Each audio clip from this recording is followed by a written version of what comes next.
All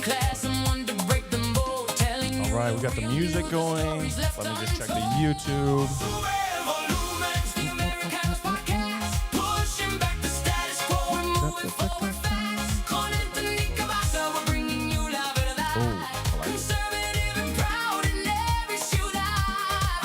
All right, let's go ahead and get the music down. What's up, everybody?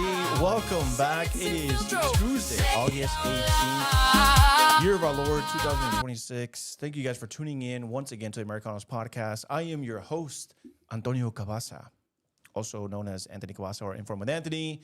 And we were going to be breaking down some of this week's most pressing issues. Obviously, your lead story today is Miss Lindsay Clancy. This is kind of a story that has transcended just like the court TV audience. This has also kind of gone into politics and culture. There's some overlap with like the Candace Owens audience as well. And it was actually how it was introduced to me. I wasn't even paying attention to this case. And then I kind of started doing a little bit of deep dive into it. But it's really transcended kind of and leaked over into all these types. My wife's heard about it. She was chiming in on it, telling me her thoughts, etc.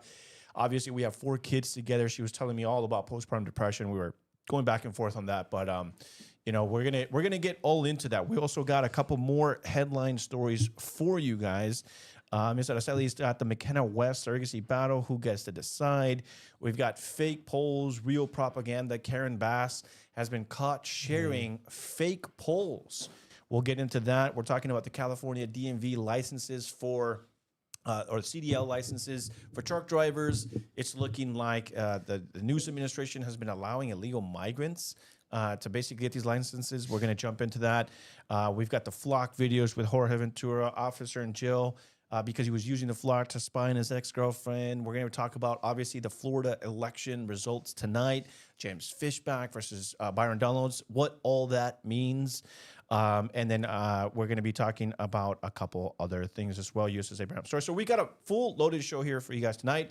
It's going to be a great show. I think you guys are going to enjoy the conversation. Make sure that you guys hit that like button. Make sure you guys subscribe. If you're not a paid subscriber, maybe consider it. It's less than a cup of coffee a month. You guys help keep the lights on here and allow us to bring you guys the news twice a week live. And you guys are able to join in on the conversation. But if you guys have not done that, please consider doing that. And that is the little button right there says join. Just hit that. Less than a cup of coffee keeps the lights on. But without further ado, I'm going to be introducing my co-host, Mr. Jorge Ventura. Hey, what's up, guys? Good to be back. Tuesday show. Last week was a lot of fun. Breaking down all the big news. We had some big guests rolling by in the chat who was great. Thank you, everyone, joining in. We have already a good list here on the live. We're going to be breaking down Lindsay Clancy. We're going to ask you guys to stay active on the chat for this one. We're going to be breaking down the case. We want your guys' opinions, thoughts, everything. So blow up the chat. If there's any night to blow up the chat, it's tonight. Breaking down this case. It seems like everyone is unhinged about it, so I'm excited. Araceli, how are you? Hey guys, it's your favorite state Senate candidate, and the only reason you guys watch this podcast. Anything Shots else? fired. Men are weak. Men are weak. Just to double down on the last 2 podcasts. There you go. Yeah. So guys, don't forget to join our live on YouTube. Be active in the comment section. Everybody is extremely passionate. Everybody has an opinion on this case, and we would love to hear you out. Clearly, we disagree, and I love that for us because now we actually have something to talk about. So don't forget to join the comment section, guys, and subscribe.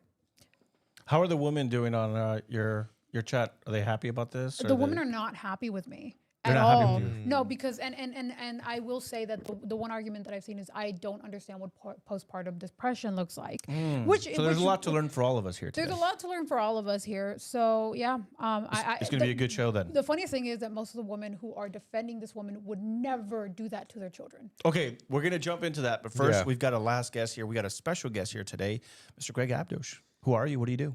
My name is Greg Abdosh. Thank you so much. And I guess if you're the favorite Senate candidate, then I guess I'm the favorite Assembly candidate right now, right? We got both favorites. They say that to everyone. Exactly.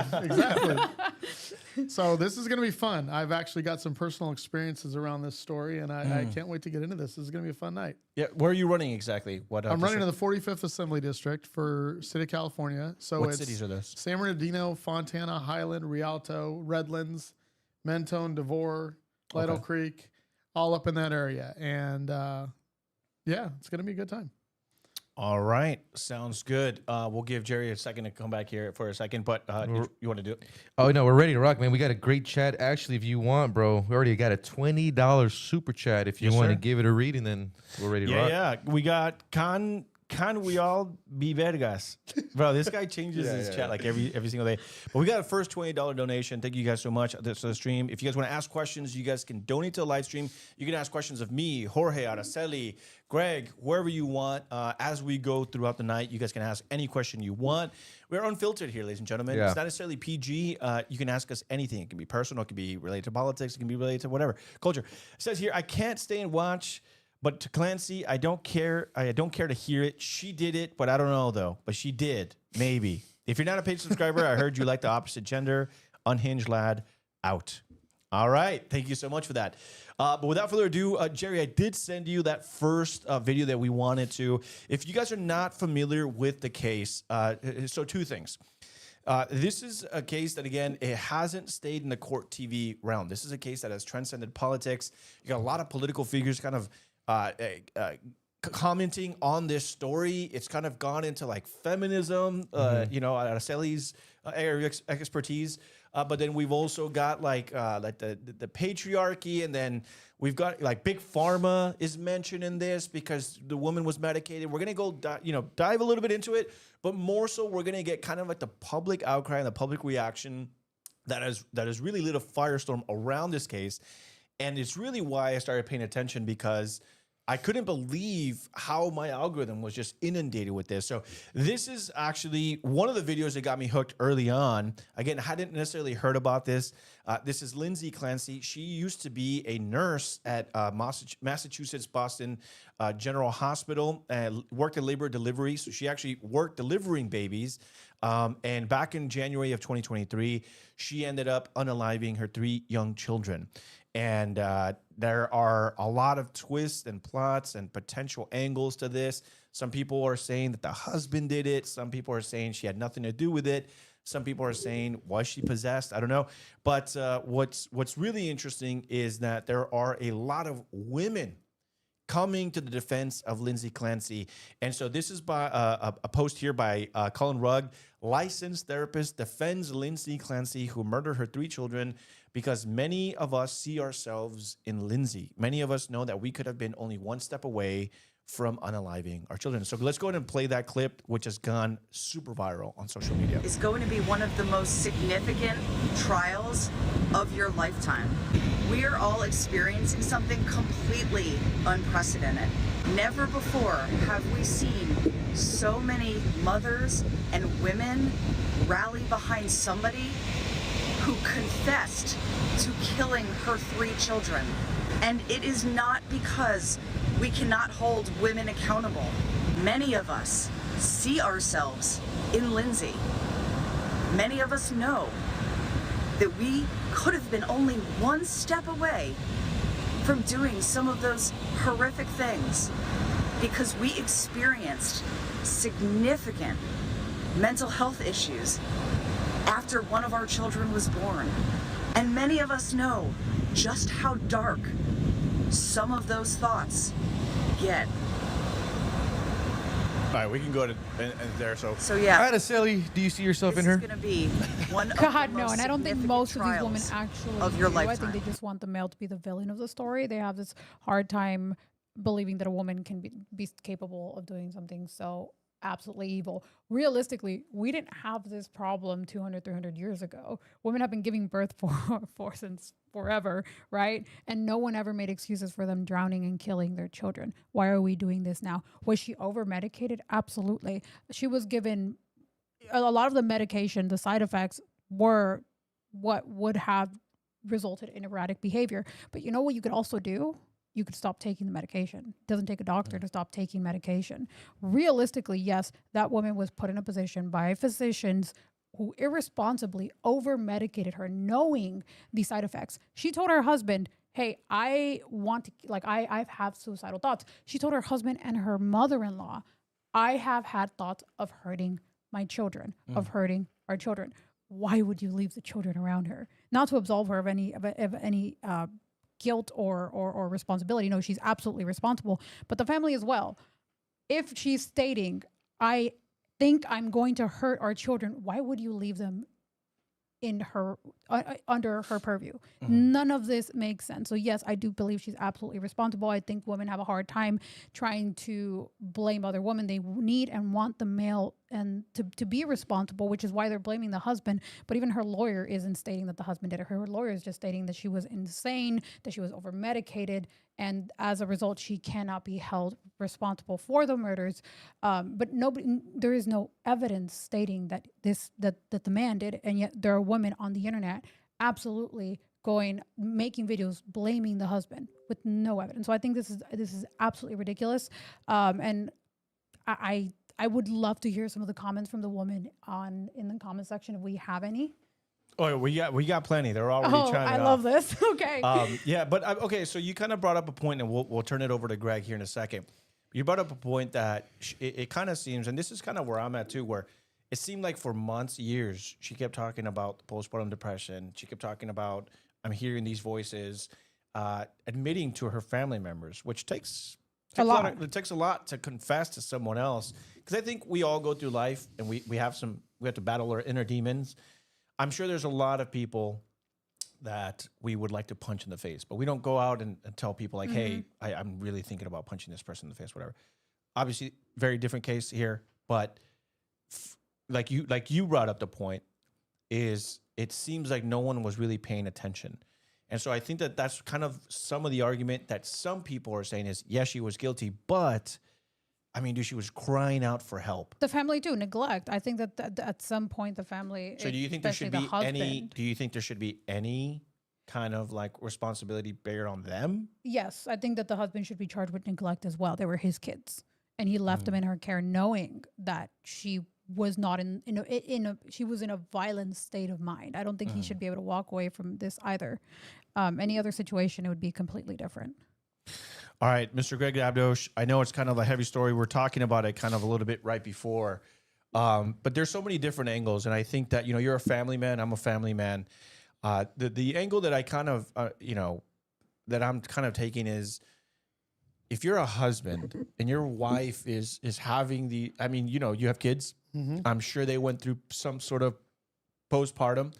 I know my wife has, especially because we had kids when we were 18, 19. We weren't ready for it necessarily. And there are a lot of issues that a lot of women during pregnancy, even after pregnancy, are struggling with. And so I think that people are kind of looking at this and saying, like, where is the sympathy? Because we have, for example, actually, before we get into that, here's Matt Walsh, and then maybe that we'll let you respond to that. Yeah. Matt Walsh says, this is a conservative commentator online, says, let's be really clear about this. If you're a mother who has ever entertained the idea of unaliving your own children or felt any desire to do so, it's not because you're a victim of, quote, postpartum depression. You aren't a victim at all. Nobody should feel sorry for you. You're not worthy of pity. You're a raging narcissist, and you hate your children because they impose on your lifestyle. That is all. And it's not, quote, hormones. Hormones can't cause you to develop murderous desires towards your own offspring. Your soul is the problem. Now, this was pretty charged. Some people read between the lines, but I'll kind of let you take. Well, so I'm going to have an interesting take on this, and Araceli, we might start battling right from the beginning on this one. Great. But another man too. Yeah. No, not because we agree on some, but we disagree a little bit. I don't know that I can agree on much that Matt Walsh just said. That's for sure. You disagree with him? Can we send that tweet to Jerry so the audience can see it? Yeah. Go ahead. So there's I've actually got some personal history on this, and with my first daughter, which I just looked up the story, this back in 2005 or 2003, I think it was. Yeah, Brooke Shields and Tom Cruise had a battle over this postpartum depression issue. And there's actually a medical condition called postpartum stress disorder, which is a very severe case of postpartum depression. And I don't know if Lindsay Clancy was suffering of that, or I don't know if her attorney is getting involved in this. I'm just getting involved in this story right now. However, I will tell you that my wife at the time did have some pretty severe thoughts. And as a dad, I did stay involved. I did sit right there. I did take 2 extra weeks off of work to make sure that my wife and my daughter at the time were good. And it was a rocky road. I mean, when you walk into a doctor's office and that doctor looks at you and says, there's nothing wrong with you, what's your problem? That's a tough blow for a brand new dad and a brand new mother to take. Yet I'm going home with a woman that literally doesn't want to feed her baby, doesn't want to touch it, doesn't want to hold it. And dealing with that for a while, because until we went back to the doctor 2 weeks later and the next doctor's like, hey, there's a problem and this is what's going on. At that point, it was relatively a new condition. Not that it was new to women. Right. It was just newly diagnosed. They were just diving into it. If we remember back in 2003, Tom Cruise got up and said almost similar to what Matt Walsh just said.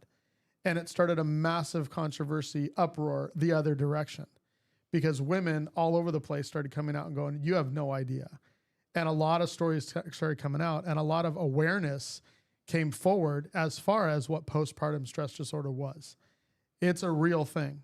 However, as it pertains to Lindsay Clancy, I don't know what's going on there. But I do know there's a lot of women out there that do suffer from this. I do know that it's a very real thing.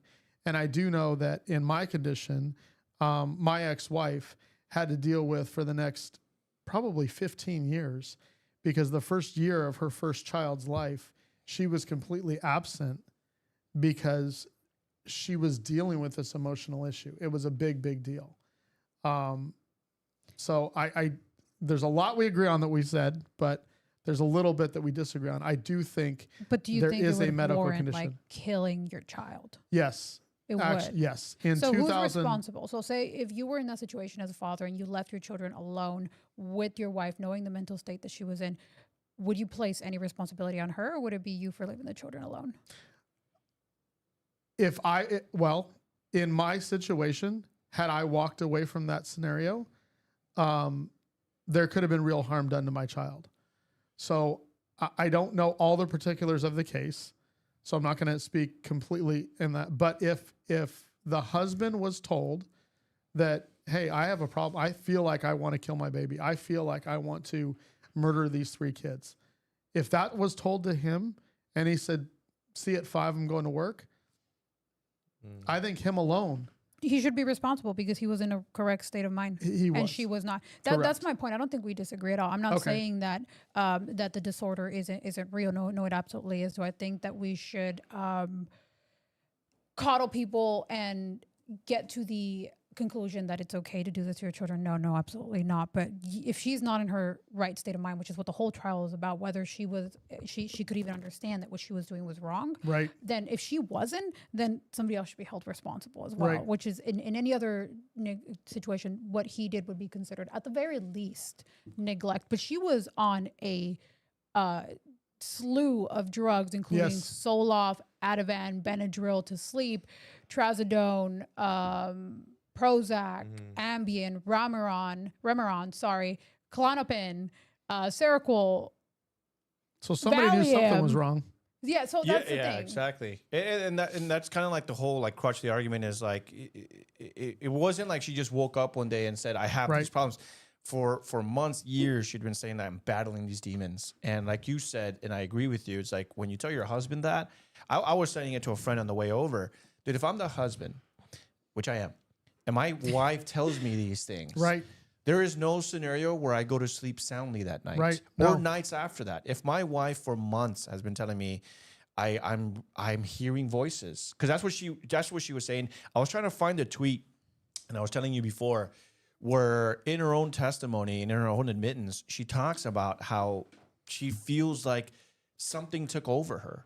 Yeah. She's like, it wasn't me. I felt like it was like a sleep paralysis almost, or like it's like I could see it happening, but I had no control over it. I had no control over myself. And for her to say, admit to her close family, Yeah. I want to harm our children, et cetera, et cetera. I'm just telling you, like, if my wife told my mom that, like, my mom is rushing over our home and like, you need to give me the kids. Well, that's and you real. need to, That's real. And like, I mean, my wife did at the time. She did tell me that. And I remember, it was vivid. My daughter's now 23 years old, but she's in the backseat in the car, brand new newborn, a week old. She's asleep in her chair, and I'm driving down the road in tears in my eyes, calling my best friend saying, I don't know what to do. I'm done. I'm walking away. I'm taking my baby and I'm going. I'm going to go get formula. I'm going to figure it out. And then my mother-in-law at the time actually came over and stayed with us for a month so that I could go to work during the day. Yeah. Because I do agree with there's some responsibility on the husband's side in a big way. You don't walk away from a situation like that, not and call yourself a father. And if you've fathered 3 kids with this woman, and this woman is telling you, I don't know what to do. I feel like somebody else is in control. I don't know how to handle this. And you walk out the door without putting some kind of provision in place, yeah, you should be held liable for something. Jorge, I know you posted something and you were kind of talking about like some of the backlash maybe you faced, just for simply touching on it. What has kind of been your experience?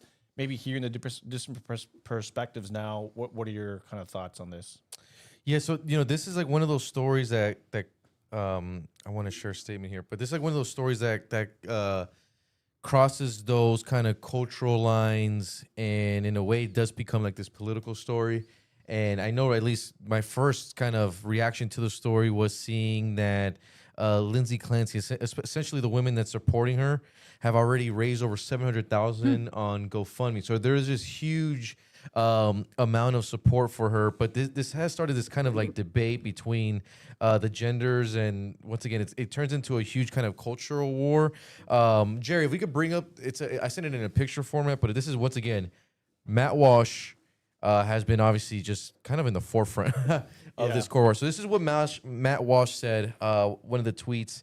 It says, quote, "Thousands of black people rallied around Carmelo Anthony, who stabbed a white kid to death. Now thousands of women are rallying around Lindsay Clancy, who strangled all of her children to death, who have been told for years about the radicalization of young white men. But it seems that the worst and most psychotic forms of radicalization are happening in pretty much every group but that one."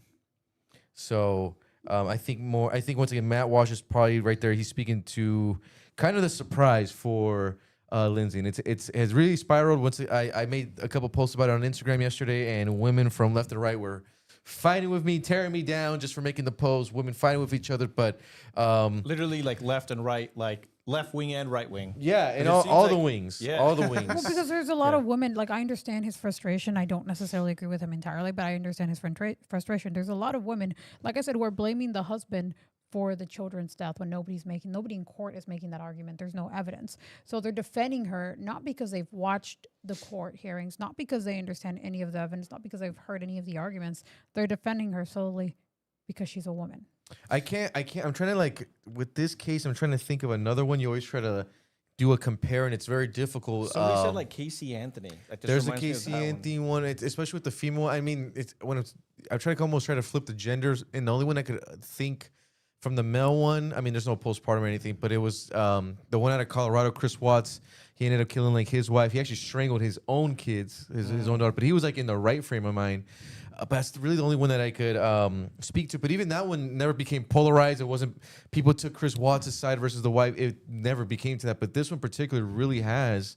And I think that it's been a bit shocking. And because realistically, if a man was facing mental health issues to the point where he got to this point, women wouldn't be as sympathetic to him. I feel like maybe I'm wrong here, but with the mental health, I feel like a lot of men off themselves before they even get to that. They're gonna hurt somebody else sometimes, not all the time, but we do see men's suicide as like skyrocketing. We see men's suicide skyrocketing, but we do see cases where they kill their children and then they kill themselves. Like at no point do I believe that anybody who resorts to killing their children and killing themselves first would be in the right state of mind. Actually, one of my favorite wrestlers did it, Chris Benoit. I do have another one, Jerry. If you can pull that up, it's just a quick one. We're gonna get to the super chats for sure, guys. If you guys have any questions, if there's super chats, there's questions, you guys want to chime in, throw them in there. We're gonna wait till we kind of done with like the panel, and then we'll get right to the super chats. Don't worry, we're gonna get to them. I know we're about 25 minutes in, but this is Matt Walsh once again, and again, this is kind of how it made its way into the culture. And I want to get your thoughts, kind of here, Greg. And it says a lot of people aren't going to want to hear this, but much of the quote depression that parents and not just moms suffer after childbirth is due not so much to hormones, but to the fact that children, especially babies, are demanding and difficult and require us to subordinate our own needs and desires for their sake. The more selfish you are, the more of an adjustment it's going to be. And so again, this is like a guy that's just like doubling down, and he actually like woke up this morning and he actually posted like another one and said, after waking up and seeing all the people that are hating on me, I've decided that I'm actually even more right today than I am yesterday. Wow. And so this now it's somehow become like left versus right. People have been saying this is what's wrong with conservative men and even like Christian men is that they have like no sympathy. Some people have kind of played the whole thing of like Christians don't believe in mental illness. They believe in like the spirit and you don't have postpartum depression. It's just your soul, et cetera, et cetera. And so what say you? I think, you got a lot of support in the chat. We see Camille in there saying Love like, Camille. yeah. And there's a lot of people supporting a lot of what you said, but kind of circling back on that. I mean, just it's, is it surprising to you to see someone like Matt Walsh? Do you think he's doing a good representation there of representing us? I think his facts are a little skewed. I think it sounds to me like Matt Walsh has never dealt with a woman that's dealt with postpartum depression. I mean, is what he's saying true? Yeah, having a child for the first time, and I mean, you're a dad. Yeah, like the first time you have a baby. Like sleep goes out the door. Yeah. Like you don't understand what sleep is anymore because you don't have it. Right. I mean, I specifically remember my daughter, first child, she was probably a week and a half old. We couldn't figure out how to make her sleep. Mm-hmm. She just did. I mean, when she was exhausted, she would sleep for about an hour and then wake back up, which was exhausting. So literally one night I held her all night long. And as long as I was moving and her little toy was making noise, she slept. That was the first night in her life that my wife had a full 8 hours of sleep until it was time for the baby to eat again, right? But to make comments that there is no hormones, like that's just an ignorant statement. Mm-hmm. Every single woman that's ever had a child and every dad that's ever been involved in childbirth, you understand that there is a dump of emotions as soon as that baby is born. And that dump of emotions and hormones deals with what type of gender you just had, right? Yeah. And especially if you had a female child, your hormones are like massive. That's where we're at right now. Yeah. We got a 4-month-old girl. So you can't make an ignorant comment like that and then double down the next morning and say, oh yeah, I guess I'm right. Everybody hates me. Like there's some validity in what the people are saying. Do I agree with making your opinion based on social media? Absolutely not. Mm-hmm. But in this particular circumstance, and I like Matt, I don't think he has all the facts straight. Yeah. 100%. And I think mental illness in itself, it is a massive issue. It's one of the biggest things that I talk about. I'm sure Araceli would say the same thing as we're on the campaign trail. Like this is something that's affecting our community in a big, big way. And to ignore it and say, yeah, it doesn't really happen. You guys are just selfish and you don't have any feelings for people. And you're really off the radar. I think a lot of things that we're doing in our culture and communities today is affecting mental illness in a big way. And I think if we don't address it as to where it's at, we're going to have a problem in the future, especially with our kids. Yeah, I think that this is like a case that it's not black and white. I think that what happens is when people want to take the conversation elsewhere, mental health, the pharmaceutical company, the doctor's just going to say like, okay, you're feeling let's try a new medication. Let's try a new medication. Let's try a new medication. That's Here's exactly another what medication. And so I think that what happens is people like Matt Walsh, although I really like the guy, and I've listened to a couple of his podcasts, and when it comes to like being a man and being a family man, I agree in a lot of his takes. I think that some of it is him kind of taking the social media angle of like, how can I piss off as many people as I can, for those likes, those views, the comments, etc. To me, this is kind of in par with just his demeanor. He tends to do this, like, just be a man, this and that. But I do think that there is a conversation to be had about the husband, the family. I think that there's a conversation to be had about the amount of pharmaceutical prescription drugs that she was taking. And so I think that we can talk about all that, but we don't have to excuse the act. Right. Right? 100%. Like I was telling Greg that I was trying to pull it up here for you guys, but I actually read part of the basically self-admittance that she had. So I read like to the court files in which she says that during the act itself, she's like, I felt like something took over me and I didn't feel like I was myself. And that day I heard these voices inside of me telling me, this is your last chance. You have to do this. And I'll be honest with you guys, like, and I was telling you, Greg, when I read this, just because I'm a very religious guy, Sounds like that's exactly where my head went. I'm like, dude, this sounds like a demonic possession. Yeah. And I think that any priest reading this would be like, bro, she was possessed by a demon. And I think that when it comes to pharma, I think that especially if you're kind of like what Matt Walsh said, if your soul's not right with God, you're even more susceptible. But then when you're feeding your body so many prescription drugs, you're even more susceptible because it's like your mind's not there. And I think that a concoction of that opens up a part in your psyche. And so again, not trying to excuse anybody. I just think that these conversations are fair to have. But my personal view, believe it or not, is actually I genuinely think that she was possessed by a demon. And it's going to be unpopular. People are going to be like, what are you even talking about? But it is what it is. Go ahead, Jorge. I'm gonna step in here really quick, co-host. Let me go through just to keep the conversation going. Let me go through the super chats. Yeah, we let's have go we super have chats. a ton of them. But let me start off with Penny Witz because she did a $5 super chat. Penny Witz saying the online conversation is conflating depression and psychosis. There's a distinction. I just don't understand why she wasn't diagnosed with psychosis. We got Paulette Comer saying, Greg is bringing up some good points. We got Penny Witt Thanks, saying, Paul. Matt has 6 kids. He fully understands postpartum depression. His tweets aren't being processed with the required nuance. We're going along here. We got Red Bear saying, I just don't understand what is so hard to know the difference between right or wrong. This shouldn't be about a gender debate. This country really lost their morals. And I would actually argue that the gender in this specific instance is very consequential.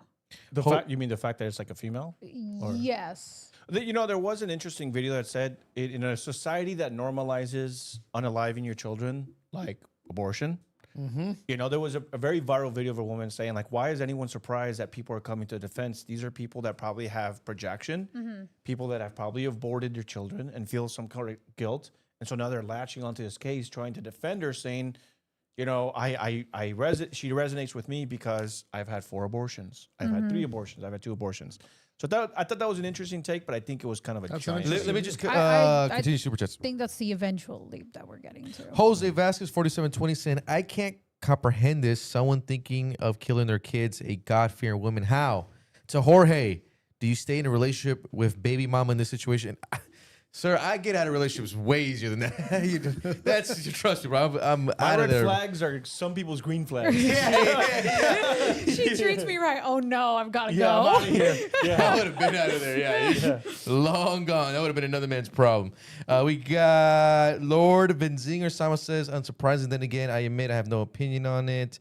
TBW Studio says, hashtag no hate for Jorge. Let's go. Camille saying, okay, if you're in Greg's district and not voting on him just based on this, you're wrong.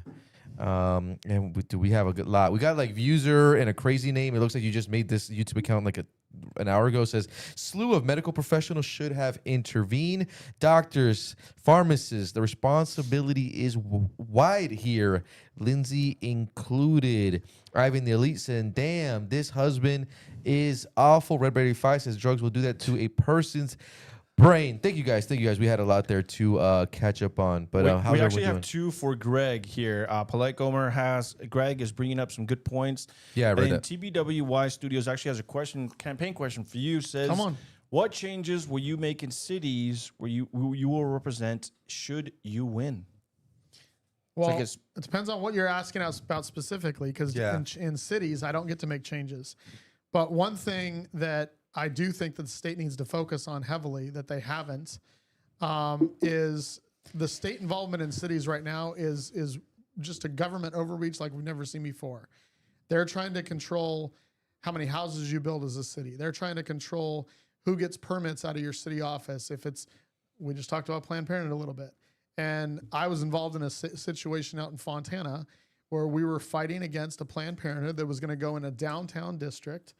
And in that fight, Gavin Newsom and his cronies decided to push forth a bill in Sacramento that says now that a local city, is no longer allowed to deny a permit to one specific entity, Planned Parenthood. So if Planned Parenthood wants to go in your city, you can't deny them as a city government. And here's the reality. I think our state government needs to be involved in cities to a point where they need to help the city progress. But we don't need to be involved in a city in telling them how to control themselves. We need to allow cities to control themselves. That's why you elect city councils and mayors. You elect state officials to make sure that your cities get the money they need to run properly. So that's the changes that I would make as a state governor. All right, that's actually a perfect segue, Jorge. We're actually going to go into your story here with the flock cameras. I know, Greg, you were talking about that. But Jerry, I actually sent you Jorge's 2 articles. The first one is the Menasha police officer gets 6 months in jail for tracking X, and then the flock allegedly spied this Colorado woman's truck around the time and location of a package theft. Jorge, I'll let you take it away. See which one you want to tackle on first. Yeah, let me see. Jerry, really quick. Hold on. I'll send it right here, Jerry. The one we'll start off. Let's start off with this one, guys. I sent it to him already. Oh, you did? I sent them both, yeah. Let's start off with the former Menasha police officer, Christian Morales, if we could, Jerry. He's the, I was just in it just in case I have it fresh. He, basically, guys, the issue, just for some context here, as you guys know, the flock camera debate is not going anywhere now. It kind of started off, kind of reminder to me is the data center one, right? It kind of starts off a little bit small, more of a local story, but then it starts to move more national to the point where if you're running for state senator or if you're running for assembly or for Congress or, or for president, the public and voters want you to have a stance on data centers, yada, yada. And now that issue has become the issue of flock cameras. And one big concern that we're seeing across the country, there's like a endless trove of these stories, is police officers using these flock cameras to like just stalk their girlfriends, exes, wives. There was a female cop that ran her ex's license plate like 177 times. We're praying for that, bro. It's an endless trove of stories. Jerry, do we have this one up? So as you guys can even see, this is one of the few police officers that, once again, used flock to track an ex-girlfriend, but he actually got arrested. He pleaded no contest just on Monday to 1 count of misconduct in office using flock license plate recognition system to track his ex-girlfriend's location. The victim spoke in court about it. It's a repeated physical abuse. There's a whole more tied to it, but either way, once again, guys, these stories are popping up all across the country and more, and we got even female cops abusing it as well. It says, according to the criminal complaint, Morales accessed the flock system 5 times in early October to monitor his ex-girlfriend's vehicle. He was placed on administrative leave after his arrest and later re-signed from Menasha Police Department. See, as a man who has dated many Latinas in his lifetime, they don't even need flock. This is amazing. It's amazing. So Government's behind. Right? Adeseli, what's your reaction to just first kind of the, flock cameras becoming a national story, and, do you support them, not support them? Well, I think that we're, as a country, we're definitely not as divided as the media and the government wants us to think we are, because it seems like there's a unanimous consensus with flock cameras being government overreach and basically not giving us any privacy. Same thing with data centers. There's a unanimous consensus that people just aren't happy with data centers. So we all think that we're more divided than we are, but I feel like on real issues that are affecting us every single day, I do think Americans are really united. And if we can just stop blaming each other and start blaming our government, we might be able to do a lot more. But when it comes to the flock cameras, I think that there is a long history of abuse in a very short period of time right now. There's over 50 officers nationwide that have been caught misusing plate data, and every single one was found after the fact. As of right now, there's no way to prevent that. So the system can only track and trail abuse, but we can't do anything to prevent it. So I think it's new, and I don't think that the government should have this much access to information. At best, I would say, sure, it would make sense for like smaller communities, neighborhoods, so that they know who's coming into their neighborhood. Sure, maybe at best, but other than that, I think it's too much. It's an invasion of our privacy, and we all know that the government abuses. Jerry, if you can, pull up this new one, and then we'll have the panel react. I just sent it in. It's just from the California Post. So this is a South Carolina cop. She's 24 years old, and she was fired for using flock cameras to run access plate 160 times, according to court documents. We have Officer Ellie Anna Hammond, fired from Malden Police Department on August 3rd for obsessive behavior. So, according to documents from South Carolina Criminal Justice Academy, show that Hammond searched access plate on 166 separate occasions from March and July. My God, pray for that brother, man. She is fired, but she didn't get like charged or jailed. But once again, just in that vicinity of a just endless trove of stories with this. Mr. Greg, just your reaction to this flock cameras. Once again, it's becoming more of a national story. Just your reaction to all this latest news we're getting on these things. Yeah, so I love the quote from Araceli just now when she says, blame the government and stop blaming each other. It's a real thing. But here's what I would say about flock cameras. One, I have a lot of family members that are in law enforcement and have been for a very, very long time. Flock cameras aren't new. We've been using them for over 20 years. We've been using cameras to track license plates at the federal level for a very, very long time. It's a technology that's become highlighted right now because of everything going on, and immigration has a lot to do with it. And I talk to law enforcement quite frequently about these circumstances because my district is very heavily Hispanic, and my district is under attack pretty much by ICE and everything else. And it's a real topic. Immigration is a real issue in the Inland Empire. It's a real issue in the 45th. And so when it comes to cameras, here's what I would say. One, there's a lot of success that has happened in real time with the use of flock cameras in defending real citizens in real communities that are really being attacked by criminals, by bad people. Does that mean that there's not people taking advantage of a tool that they can go after their girlfriend or boyfriend? Yeah, that's just stupid. But people are going to be stupid. And you can't get rid of something that's helping a community on a mass scale just because people are stupid. You have to look at the effects that it's going to be on the community. Right now, in real time, I literally had a conversation this morning with the chief of police of one of my districts, one of my cities. And they gave me real circumstances where there was a felony crime in the act, law enforcement is called, and en route, they're checking flock cameras and giving the officer en route real-time, up-to-date information as to what he's about to walk into. On the flip side of that story, I've got an officer in my district that less than a year ago rolls up on a domestic violence.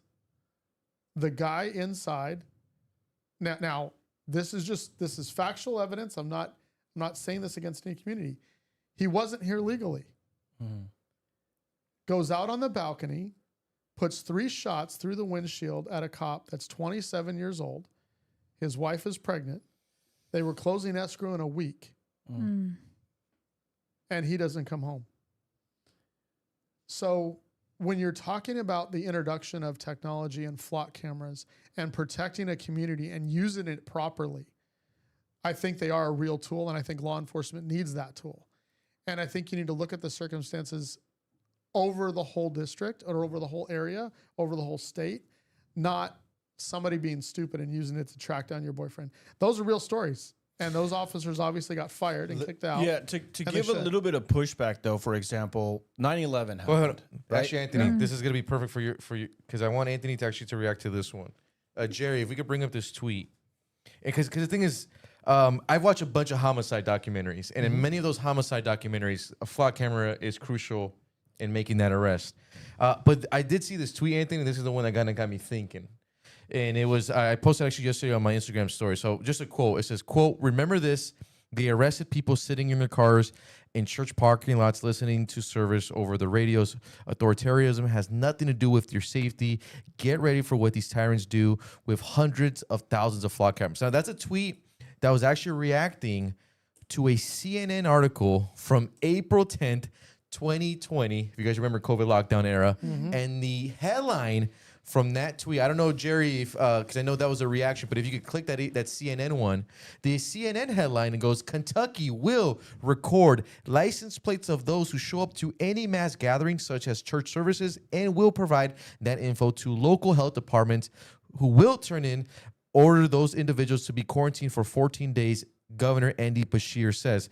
So then that's where I get thinking, Anthony, where it's like if we had flock cameras in 2020 under Governor Gavin Newsom, what that would have looked like. And I think that's have started kind of a new kind of thinking for me of like, man, now I'm leaning on the against. I don't know. But Yeah, that I mean, so going back to you, Greg, and you brought up really good points here, Jorge, is it always seems like the intention always starts out good, right? I'm thinking back of like the Patriot Act. It's like we just had 9/11.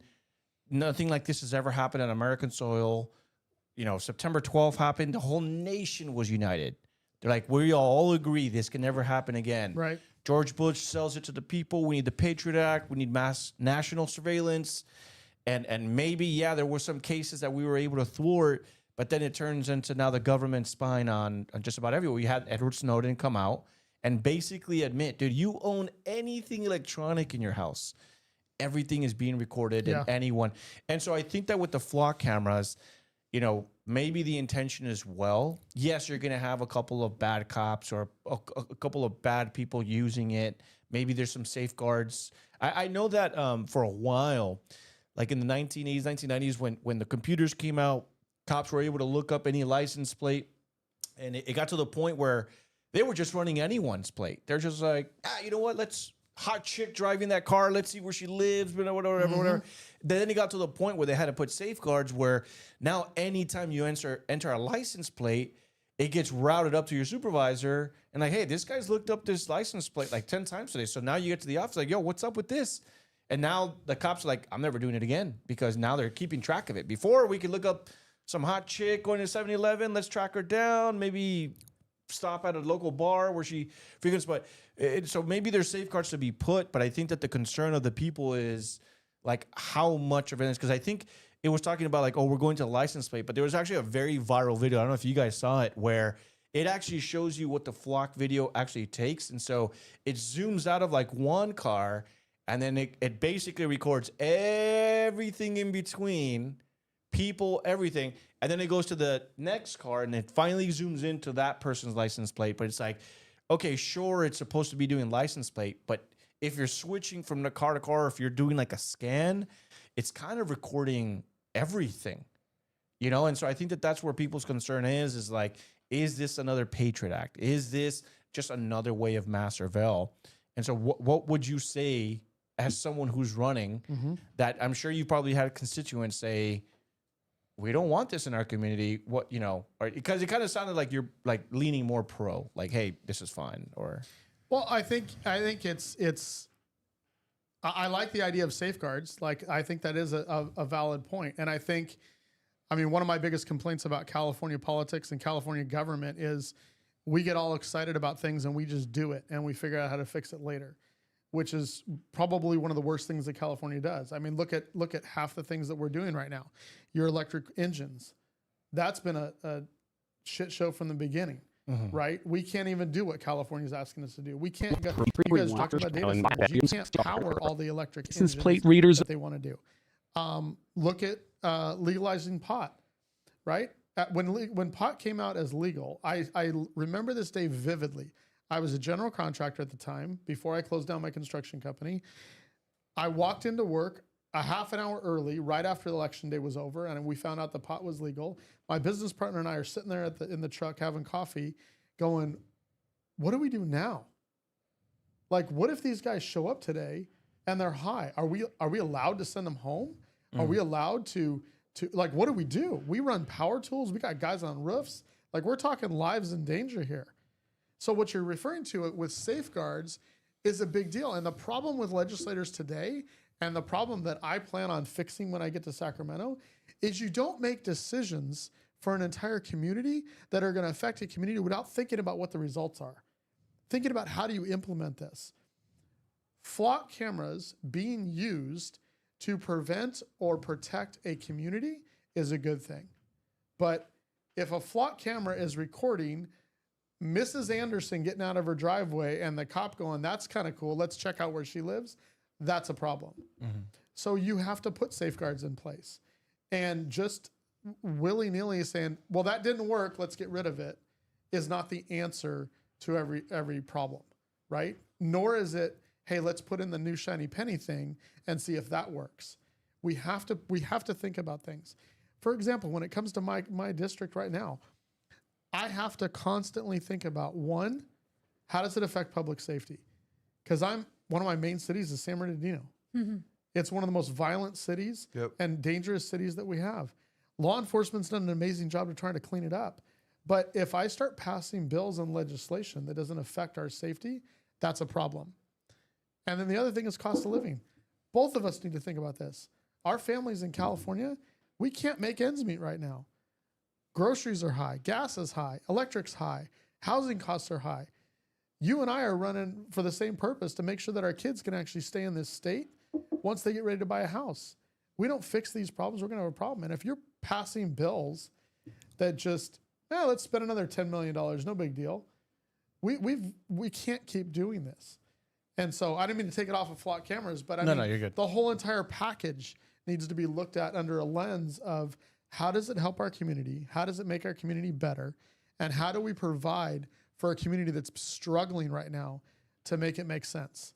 I think passing legislation just isn't always the answer, right? Because the more legislation you pass, the more you're increasing the cost of government doing its job, which means that now the burden goes on the taxpayer as well. So a lot of people go, what's first what legislation do you want to pass? Maybe we should start deregulating before we start passing more legislation. Balance the budget before we start passing more legislation. The answer isn't always just more. I agree 100%. Jerry, real quick, I was asking, can you put up a poll for YouTube? Sorry, not the article itself, but can you put up a poll, see what people feel about the flock cameras? About the flock cameras. No, but I think kind of what Greg brought up from your district, I think people who are not on the right and are on the left when it comes to their concerns on mass surveillance, for instance, like one thing that I've seen is the concern of like ICE and Palantir and that information, how that crosses over, and just how much access ICE has and what they're using them for. And I think an interesting thing too is that we're actually even seeing, if we can, Jerry, I sent you, I'm going to send it right now, but we're seeing also law enforcement have a disagreement on this, where some local sheriffs are saying, we don't want flock cameras. Others are actually coming out and saying, no, these have solved many cases. So there's been a difference. I think one of the states, and I would highly encourage the audience to pay attention to watch, who's having a very interesting split, is Arizona. I think Chandler, Arizona, just voted to have them all out. I know there's other cities in Arizona that want them. I think Surprise, that's also in Phoenix, is voting them out. Jerry, let's just play. This is going to be Pino County Sheriff, also in Arizona. This is on why he's not renewing flock. We would just listen to that and have it read. I'm Pinal County Sheriff Ross Teagle. I just notified the Board of Supervisors and the citizens of Pinal County that we are not renewing our flock contract. I have serious Fourth Amendment concerns with some of the technology that is contained in those cameras, whether we have access to it or not. I swore an oath to the Constitution and will protect your individual liberties until the day I die. It's an honor to serve. And Jerry, I want to send you one more when it comes to this, just this topic of law enforcement and on flock cameras. If we can, Jerry, if we could click that tweet. And And really quick for Greg and Anthony and Araceli who might not be looking at the screen, guys. This is a tweet, guys, that came in from this is a local news in North Texas. This actually went viral. So this is from Hood County Precinct 2, Constable John D. Shirley. He says, quote, "Today's a good day for the freedom of the people of Hood County. I finished the job of shutting down the county's flock cameras. They've been completely unplugged and covered. These cameras were constantly scanning and recording regular folks just going about their day. That kind of permanent warrantless tracking doesn't belong in a free society. By unplugging and covering them, we're making it clear privacy isn't optional and mass surveillance isn't how we do things. This is what limited government looks like. People in Hood County shouldn't have to wonder if every trip they take is being logged and stored. I'm proud we get this done. It's a real win for the citizens of this county. To flock safety systems, come get your garbage out of my county." Essentially, guys, you have this Texas constable literally going up to flock cameras. Some of them he's tearing them down, and then other ones he's covering up. This post went extremely viral online and got obviously a lot of reaction. It's obviously it's a small community out of North Texas. But Anthony, kind of what's your reaction? Because we're kind of seeing some split with law enforcement. Yeah, I think what it is, I actually didn't know. Greg, you brought up a good point that this has been around for decades. And I think that what it is everything kind of goes in cycles. You know what I mean? We learn about it, someone's against it, inspire other people to be against it. Now all of a sudden you've got a whole, everything. And I think that I'm starting to learn to just like, wait a minute, I need to start really like asking the questions. Am I just hating this because I'm told to hate it? What's the problem here, right? Same thing with like the data centers, for example. There's like this big fishback out of Florida ran on that, right? Saying like, I'm anti-big data center. But then I'm looking at like the debates on data center, I'm researching, I'm like, wait a minute, this is actually good for us. You know what I mean? Like if we regulate it correctly, if we do it right, I think it could be a benefit. But with the flock cameras, I mean, we just like we'll go through some of the comments. I know you guys are commenting, but somebody said, this kind of sounds like if you have nothing to hide, you have nothing to fear. So it's kind of, again, going back into that surveillance state of is it good, is it not good? I think that you're always going to have people that are just very torn on it. For example, I'm pro Tesla full self-drive. A lot of people don't like it. They're like, I hate that. I hate the fact that robots can drive us or AI. I mean, bro, you know me. All I know I love this full self-drive. All I know is when I was partying with the Bosnia fans during the World Cup, Bosnia fans, people, they hate self-driving cars. Interesting. Because we were watching the games in Santa Clara, so up in NorCal, and obviously Santa Clara is basically all Waymo City now. They like absolutely hate Waymos. Yeah, they could probably burn them down. I think to just kind of wrap it up and kind of like answer your question. I guess the way I'd be about flock is the same way I kind of feel about data centers and almost anything. I start asking the anti-people, what are your concerns? And unfortunately, 99% of the time, they're just regurgitated talking points by their favorite influencer or favorite podcaster or favorite TikToker. But when I ask them, okay, but what are the real concerns here? Not the what ifs, not the hypotheticals. Like, show me the case, show me the problem.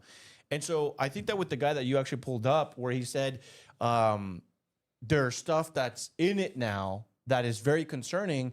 I think that as long as you are transparent and you say the reason why you're taking it down, like, for example, that to me is perfect example of, look, we had the technology, it's been working well, but now we're seeing stuff in it that is extremely concerning to us. Right. And the data, so we're going to remove it. So now it goes back to the flock camera company to be like, we got to fix these concerns. But that's where the conversation should always be. The citizens are concerned. We investigated. We didn't like what we see. And until you fix it and you fix the concerns of the citizens that we represent, the voters, then we're not bringing it back. So I think that this is actually like a perfect example of how government and private companies should be working. Yes. It worked fine, but now there's some new technology embedded in it. This is very concerning. We're removing it until the problem is fixed. And then if they bring it back, you got to be transparent with the voters. Like, look, 100%. This is what we were concerned about. Have a town hall. 100%. Have a town hall. Invite the voters, the concerned people. Like, hey, we did a poll. You were one of the people that said that you were very concerned. We invite you out to a town hall. If you miss it, we'll send you the link anyway. Look out for the email. have the town hall and say, exhibit ABC, this is why we had a problem with it and why we took it down. The company has come back. Here's a representative. They've agreed to take the concerning stuff out. We're bringing it back. And I think that so long as that process is there, people are going to be a little bit more like, okay, my concerns were raised, and now we can move forward. It's still If we surveillance can, state. Jerry, if we could go to this video that I just sent in Telegram, and this is what's actually kind of happening a lot, is that Flock will mistake an innocent person for someone that's committed a crime. So this video went viral too, where Flock allegedly spotted a Colorado woman's truck around the same time and location of package theft. The officer insisted, she insisted it wasn't her, but an officer who came to her door said that he had undisputable proof, but refused to show her unless she admitted she stole the package. It is her. It is 100%. It is locked in. I don't know if we could play some of the audio, Jerry, from this interaction. Is this the one where the officer says you could not move without us knowing? You know the quality on the camera doorbell you have. Yep. I've got that on my phone right now of you taking that package. Where is this place? I just told you. I don't know what it is. Okay, I have you on camera. Okay. You taking a package and walking away. Is there any reason why you would have done that? Nope. You were in town from 11:52 until 12:09 exactly. Like I said, We nothing cut it there. gets in or out of the Basically, town without Cor- knowing. Well, let me ask you a question. Like, he's literally admitting coercion. He's literally admitting to you. So if a law enforcement officer comes to your door and you've stolen a package, you're not sitting there trying to get them to admit that you stole a package. You're arresting them and taking them and charging them. So the fact that he's sitting there asking her to admit to something that he has evidence of that he's not willing to show her, like, give me a break. So that video, actually, if you go back right where you cut off, play like the next 10 seconds, because this was like one of the reasons why it went very viral. It's because the officer said, you were there from 11:52 to 12:09 exactly. And we know because you cannot leave this city. There's nowhere you can go where we cannot track you. Something along those lines. So if you can find that, like if you could go back to it, you'll see, because this was like the whole debate. Like I said, nothing gets in or out of the town without us knowing about it. 52 See? a.m. Yes. on the second. See, I need All right, there you, Well, there you that's go. my That was issue. it. That was it, Jerry. That's my issue with the flock cameras yeah. because it's a surveillance state. At what point are we giving up our 12:09. freedom That's for when you safety? left town. And I have an issue with big government. Ironically, No, that's to why stop I'm at running Ridge for- Trail. for state senate in California. Package. I think, but the real question isn't just. It's also, like I said, when do we stop giving up our freedom for our safety? But also, it's who controls the data centers, who can see all of this information. They've been around. The flock cameras have been around since I looked it up, 2017. They've been around for about 9-8 years now. So the issue is people are barely finding out, one, that they exist, and another one is also who has access to this information. On top of the fact that you have police officers like this that are stating that we cannot move without the government knowing our every move. I just don't like the idea. Yeah, something about the police officer saying you were there from 11:52 a.m. to 12:09 exactly. I remind you that anytime you move in or out of the city, we are tracking you, and that's how we know that you were here from 11:52 to 12:09. So that to me is like, that is scary. You know, and there was actually a recent case. If I can, Anthony, let me just add, because it says police dropped the case after she provided her cell phone tracking data, camera footage from her truck, and video placing her elsewhere at the time.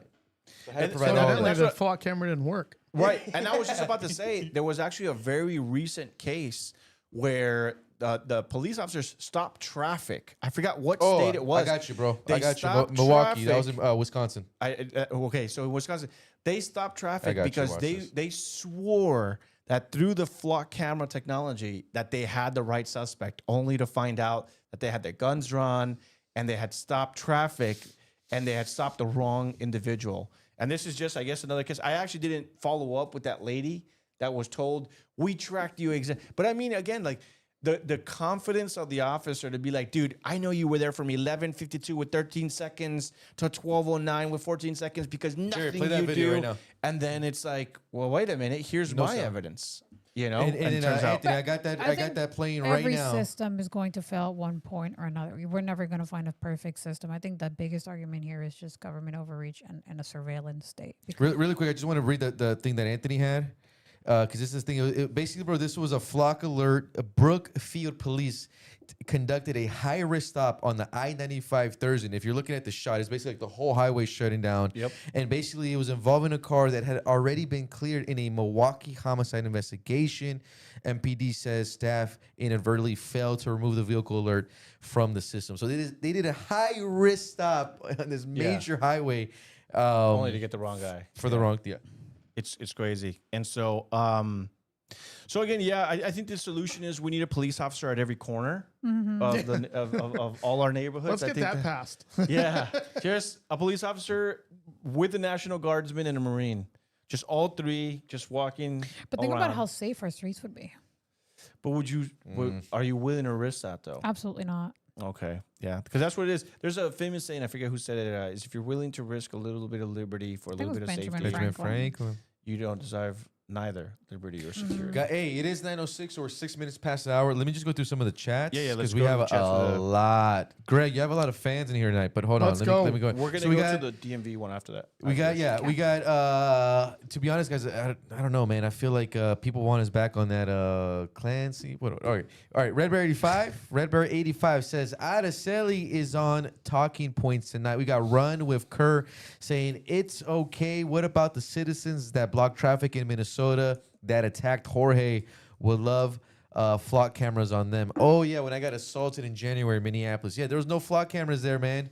They wouldn't care. They would wouldn't even care. dismiss They're the like, case. let They'd be that like, beaner get they'd beat watch up. him get beat up, and they'd be like, "There's Yeah. just not enough evidence to, Yeah. to prosecute the man." Yeah, I was the one brown man in the snow. Well, actually, that Greg. happened to me because that was like on live. And they Greg, said I was there getting wasn't beat up enough at evidence. -20. It's not fun, all right? Hey, at least it was cold, right? Does that make it better? No, it makes it worse. Okay, Jose Vasquez, 4720 says, why should we trust any government? Epstein files, Minnesota fraud, America civil war over owning slaves. We got a user, it's just like a new name. It says, well, you aren't arresting anyone for package theft in California. Hashtag clown show. We got my buddy true. Run with Kurt saying that's how trial and error should work. Well said, Anthony. He followed up saying this officer was completely wrong. As we said, not every case is going to be used perfectly. We got Lord Van Zinger Samo said, hey guys, sorry for getting creepy on you, but I sent you an email on guest suggestions. I want to ask, have you looked at it? Anthony, have you looked at it? You open up the Americanos email? Depends what email you sent, but no, I don't Try think we got again. it. Just spam them, bro. Spam them. Keep saying it. We got Jasmine Ramos, 8388 says, Lindsay Clancy reminds me of Andrea Yates' case, 2002. She drowned her 5 children during a postnatal depression. Defense providing Lindsay's PPD as context. It is not excusing her actions. We've actually been asked a couple times, and I just wanted to get it out there. Louis Gutierrez says, can we donate to Greg's campaign? Yes. So, I mean, you can make a quick pitch, but also in the description, we actually have his campaign website. So if you guys want to donate to Greg's campaign here in California, I mean, dude, we're what, less than 90 days away from Election Day? If you haven't donated to a single campaign, maybe tonight's the night. Like, we need to start donating to these candidates, you know? We got TBY.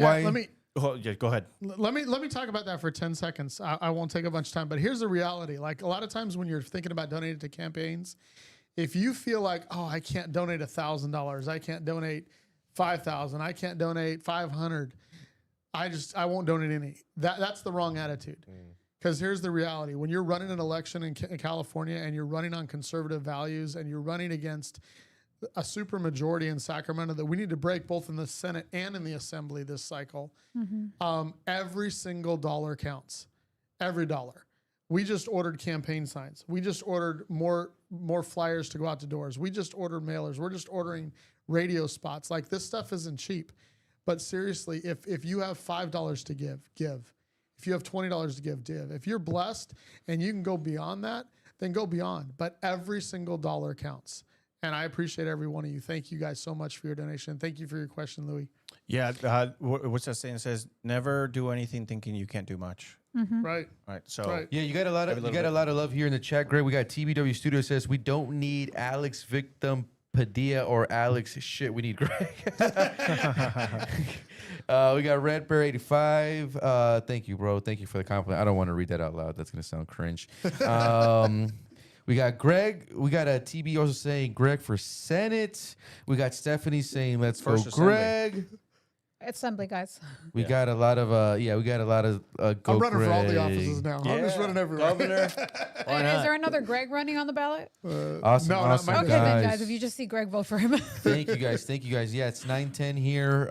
Once again, if you guys join the show late, you could always go back and stream it. We still rocking here for another 50 minutes.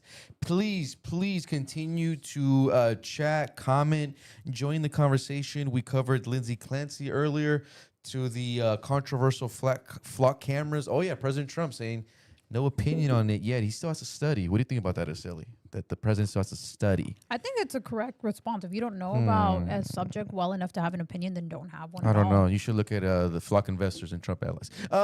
We got Run with Kurt saying Anthony dropping bars tonight. So we got Run with Kurt. We wanted to move on to Araceli's story, right? Yeah, so we got Araceli's story here. This is something that you had linked, and it actually kind of will bounce off of Greg here and maybe some of the policies that we can have over in your district, but not just in your district, but across California. This is kind of like an exclusive story that you're working on. I sent it over to you, Jerry, over on let's have a Telegram. headline up. But this kind of plays off the thousands of California immigrant truck drivers lose license due to federal crackdown. DMV says you were talking about how out there, like in the Inland Empire, California, there's looking like there's some shenanigans going out there. Take it away. So nobody has ruined the trucking industry more than the government, the California government. And it goes down to, there's a lot of reasons why, but right now specifically, I want to talk about the CDL licenses. Your money, There's your move. north of a couple hundred, probably 1,000. There really is no way to tell of drivers that never passed a test to drive an 18-wheeler. Now, if you don't understand how dangerous those trucks are, they're a death trap. That's exactly what they are. So what happened was that these individuals, these companies, these small business owners, they paid a broker, a truck school owner, $1,500 to $5,000, and the broker paid a DMV employee to go into the state database and type pass. This happened in Arleta, in Winnetka, Granada Hills, and right now it's happening, from what I'm hearing, out in the Inland Empire. A DMV employee, and it's not new. So a DMV employee in Phelan falsified scores for at least 185 applicants and got 5 years in federal prison. 20 people were convicted in total. Hundreds of fraudulent CDLs are out on our freeways. And this is just from one instance that we know of. That's one case that has had people convicted. And if you guys have seen, there's been a pattern sort of semi-trucks crashing in different states. Like we saw the one in Florida where the driver made a U-turn in an area where you're not supposed to make a U-turn. And people want to blame the fact that, he doesn't understand English. You don't really need to understand English to know that you're not supposed to do a U-turn there. That ended in the tragic deaths of an entire family. And the worst part about that whole, I think that's why it made such an impression, was that the driver looked annoyed at the car that crashed into, and he knew what had happened to that family. You don't survive those types of crashes. So these trucks, this industry is incredibly dangerous. And also when you want to talk about insurance, the rising cost of insurance, because when there is more accidents, then of course your insurance goes up. So now what we're seeing is small business owners who are doing things the right way in California are getting screwed over yet again. And this is in every sense of the word. Now their profit margins, they can't compete with the people who bought a license and the companies that are buying licenses for four people to run one semi-truck running slim margins. You're outpricing everybody else in the industry. But yeah. and actually, a little bit. Actually, I had to say a little bit of. I'm going on a rant. Sorry. I just want to piggyback a little bit because if you guys remember, if we could just open up this tweet really quick, Jerry, I'm gonna provide some context. Yeah, guys, when I was with News Nation for the past 3 years, we covered this issue a lot with these illegal drivers, illegal migrants attending, able to get CDLs, and then this is some of the reactions. So, Jerry, if we have this up, this is this Haitian illegal truck driver. This is a tweet from the Department of Homeland Security saying, quote, "This Haitian illegal alien truck driver who was given a CDL by Massachusetts struck and killed a Oh my God. Pennsylvania state trooper, the illegal alien Michael Bond, veered into the right-hand shoulder and struck trooper Michael Pahara as Pahara was conducting a routine commercial inspection. Bond was allowed into our nation by the Biden administration in 2024 as a parolee, and in June 2025, his parole was terminated, but Bond refused to leave the country. It's honest, and then this is also obviously a Haitian, so it kind of also runs into the TPS issue as well. But Anthony, I know you follow this issue, especially I know out of Florida and out of that big. Actually, I had to say that after that big, if you remember after that big crash that you mentioned, credit to DeSantis in the AG over there, they cracked down. I believe they put ICE agents and Florida State troopers on every single truck stop in the Sunshine State after that, and they went on full crackdown. But I mean, this isn't just an ICE issue. This isn't an immigrant issue. This is what it is a government accountability issue, like say the state of California. Why you know this has been happening for a while. We've got a pattern of CDLs being sold. We know that these machines, it's dangerous machinery, and you need real experience to be able to drive one. So why isn't the government cracking down and actually handing out these licenses, whether they're immigrants or not? It doesn't actually matter to me. It's who's getting them and why are they able to purchase one? Yeah, I think here's kind of like where I always stand on these things is like, what are we doing? Like, what is our government doing? Like, do they just hate us so much that they just like, you know what, dude, just fake it, just sell it to them, highest bidder. These are just illegal immigrants. Give them whatever they need. It just sucks because like for a long time, especially growing up in California, I always hated truck drivers, and I hated them because they were always, in my opinion, causing traffic. But then the pandemic happened. My dad's a truck driver. My dad's a truck driver. It's not the truck drivers. I Working grew up around. class, I man. grew up around truck Hey, drivers. take that guy right now. Legal or Anthony illegal? hates working class men. Wait. He hates men who are out there working their ass up. He's an elitist. This thing is, ever since he got famous, Anthony's an elitist. He lives. It messes with my self-driving Tesla. He lives behind the Golden Gates. He lives behind the Golden Gates arches of Santa Clarita. He's an elitist now. He's part of the 1%. This is why I think people should be required to pass some type of like test to be able to drive. Because if you're slowing, if it's not the trucks that cause a problem, these are professional drivers. It's the people who don't know how to drive around the trucks that cause a problem. Like if you don't realize that you're supposed to give, you can't just cut off a truck just because there's space in front of them. They're carrying cargo. They can't stop the way that People you stop. know that. No, they don't. Yeah, they do. No. Did you know that? No. Exactly. Okay. No, but to finish my spiel. Exactly. But to finish my spiel, then the pandemic happened, and then I followed the truckers from California all the way to DC, these people that took a stand against the government. And so what I was getting at was I had a newfound passion for truckers. And ever since then, I stopped flipping them off when I pass them on the freeway. And instead, I just go, honk their horn.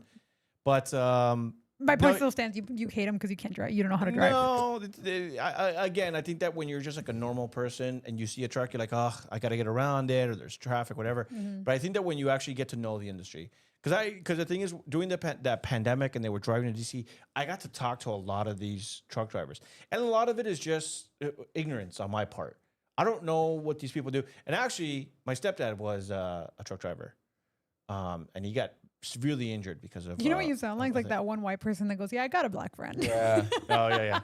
But no, I had a newfound. But what I'm getting at is there are a lot of good drivers out there. I got to meet a lot of great truck drivers. These are America-loving patriots that make sure that our shelves are stocked.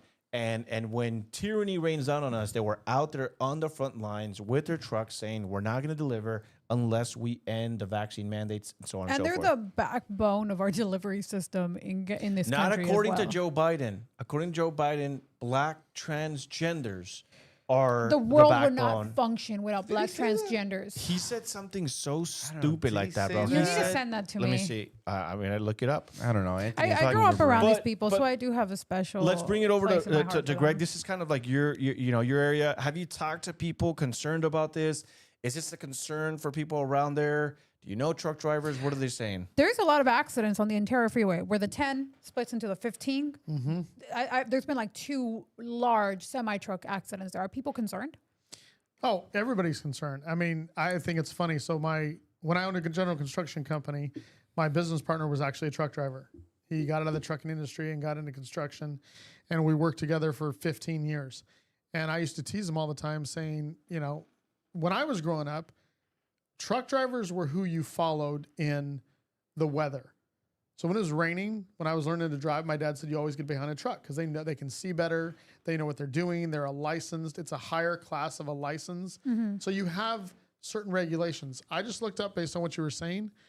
13,000 driver's licenses have been ordered by the federal government to be revoked here in the state of California just in 2026. But, okay, but that, again, this is government. The problem is the government because that was just on the what was it? Expiration dates that were printed wrong. No, this is driver's licenses that were issued based on people that aren't legally allowed to have a driver's license in the state. Okay. So Gavin Newsom got We burned have the with best this. drivers. We have the best drivers from India. Anybody that's driven down the freeway and seen these truck drivers now, I get ran off the road every other day practically with these By guys Indian because truck they're driver? I don't know. I'm not looking at who's driving. I'm just looking at the I fact feel that like the giant Indian truck truck just driver coming scares me because it's like, why aren't you working why are in you getting AI, racist? bro? Why Well, did you it's- not make it? Okay, so it's a demographic. It's like you know how we have a new wave One of of my illegal best friends is immigrants coming Indian. in. The guys right are now. geniuses, bro. So when there's one that's a truck driver, it's like, what's going on here? But it's also like the quality of life that they're used to, right? So when you put them in a truck and you abuse people to a point where you're making them work 12 hours when they shouldn't be working those hours, like American 12 truck. hours? It's like 16-hour shifts. That's my Yeah, point, right? yeah, And American truck drivers, like if you have a CDL, you're not allowed to work those long shifts because it's dangerous. So they're saying yes because one, it's the only job that they can get, or it's a better paying job than the alternative. But they're putting people at risk by doing so. Yeah. It's an amazing story. Sorry, I didn't mean to cut you off. No. No, there was like this small town Oklahoma sheriff that I was about to work on. We maybe should still do something with him for Americanos. But when I was at News Nation, we wanted to go in bed with him because his local sheriff department launched this like joint operation where they were just stopping all of these truck drivers that illegal immigrant truck drivers that were coming through Oklahoma. And I remember the sheriff telling me, he's like, "Hey man, the majority of the illegal truck drivers, they're coming from your state, man." And I'm like, well, what do you want me to do, big guy? But yeah, that's our CDLs.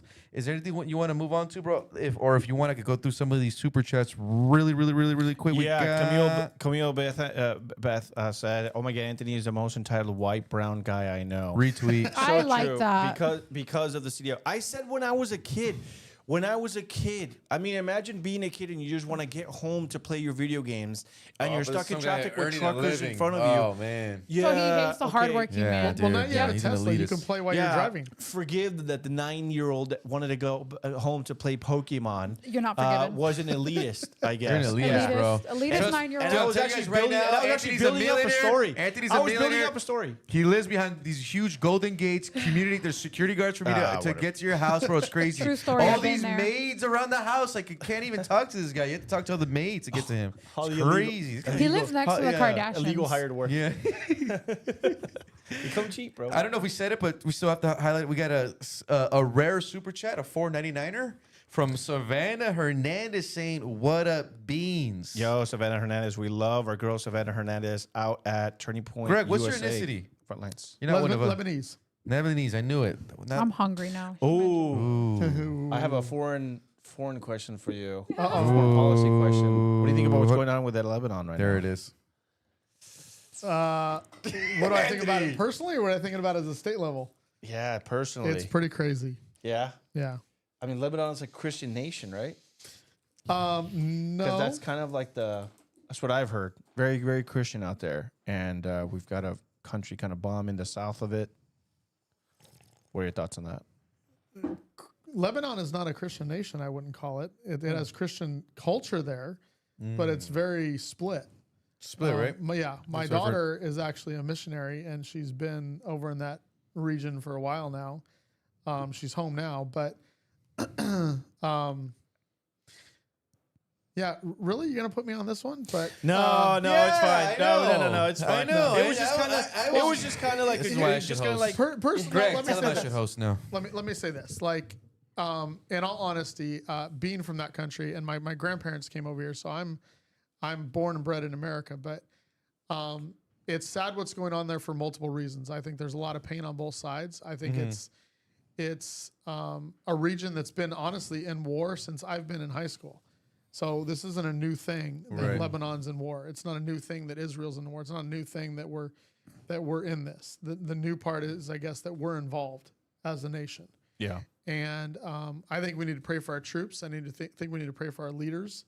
And I think we honestly need to pray for wisdom and discernment on the decisions that they're making. And at the end of the day, as an elected official, I have nothing to do with that department or those decisions. And I think that's and I important because, like, Mamdani, I just always go back to his race. People, anytime we have candidates, everyone always wants to know what are their thoughts on Israel, what are the thoughts on AIPAC, all that stuff. And what I have to remind people about local, state assembly, state senate, city council, school board members is, dude, these people will never put a pen to paper that has anything to do with your taxpayers. Trump will never call me and ask me if we should bomb Lebanon. Yeah, exactly. Hey, Mr. Greg, what do you think? Should I bomb them right now? Yeah, exactly.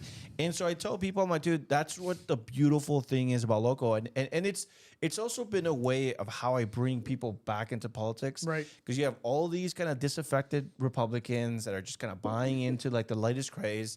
Oh, I'm not voting because who cares? Foreign governments will always be in control. I'm like, okay, hate the federal government all you want. Hate the congressman, hate whatever.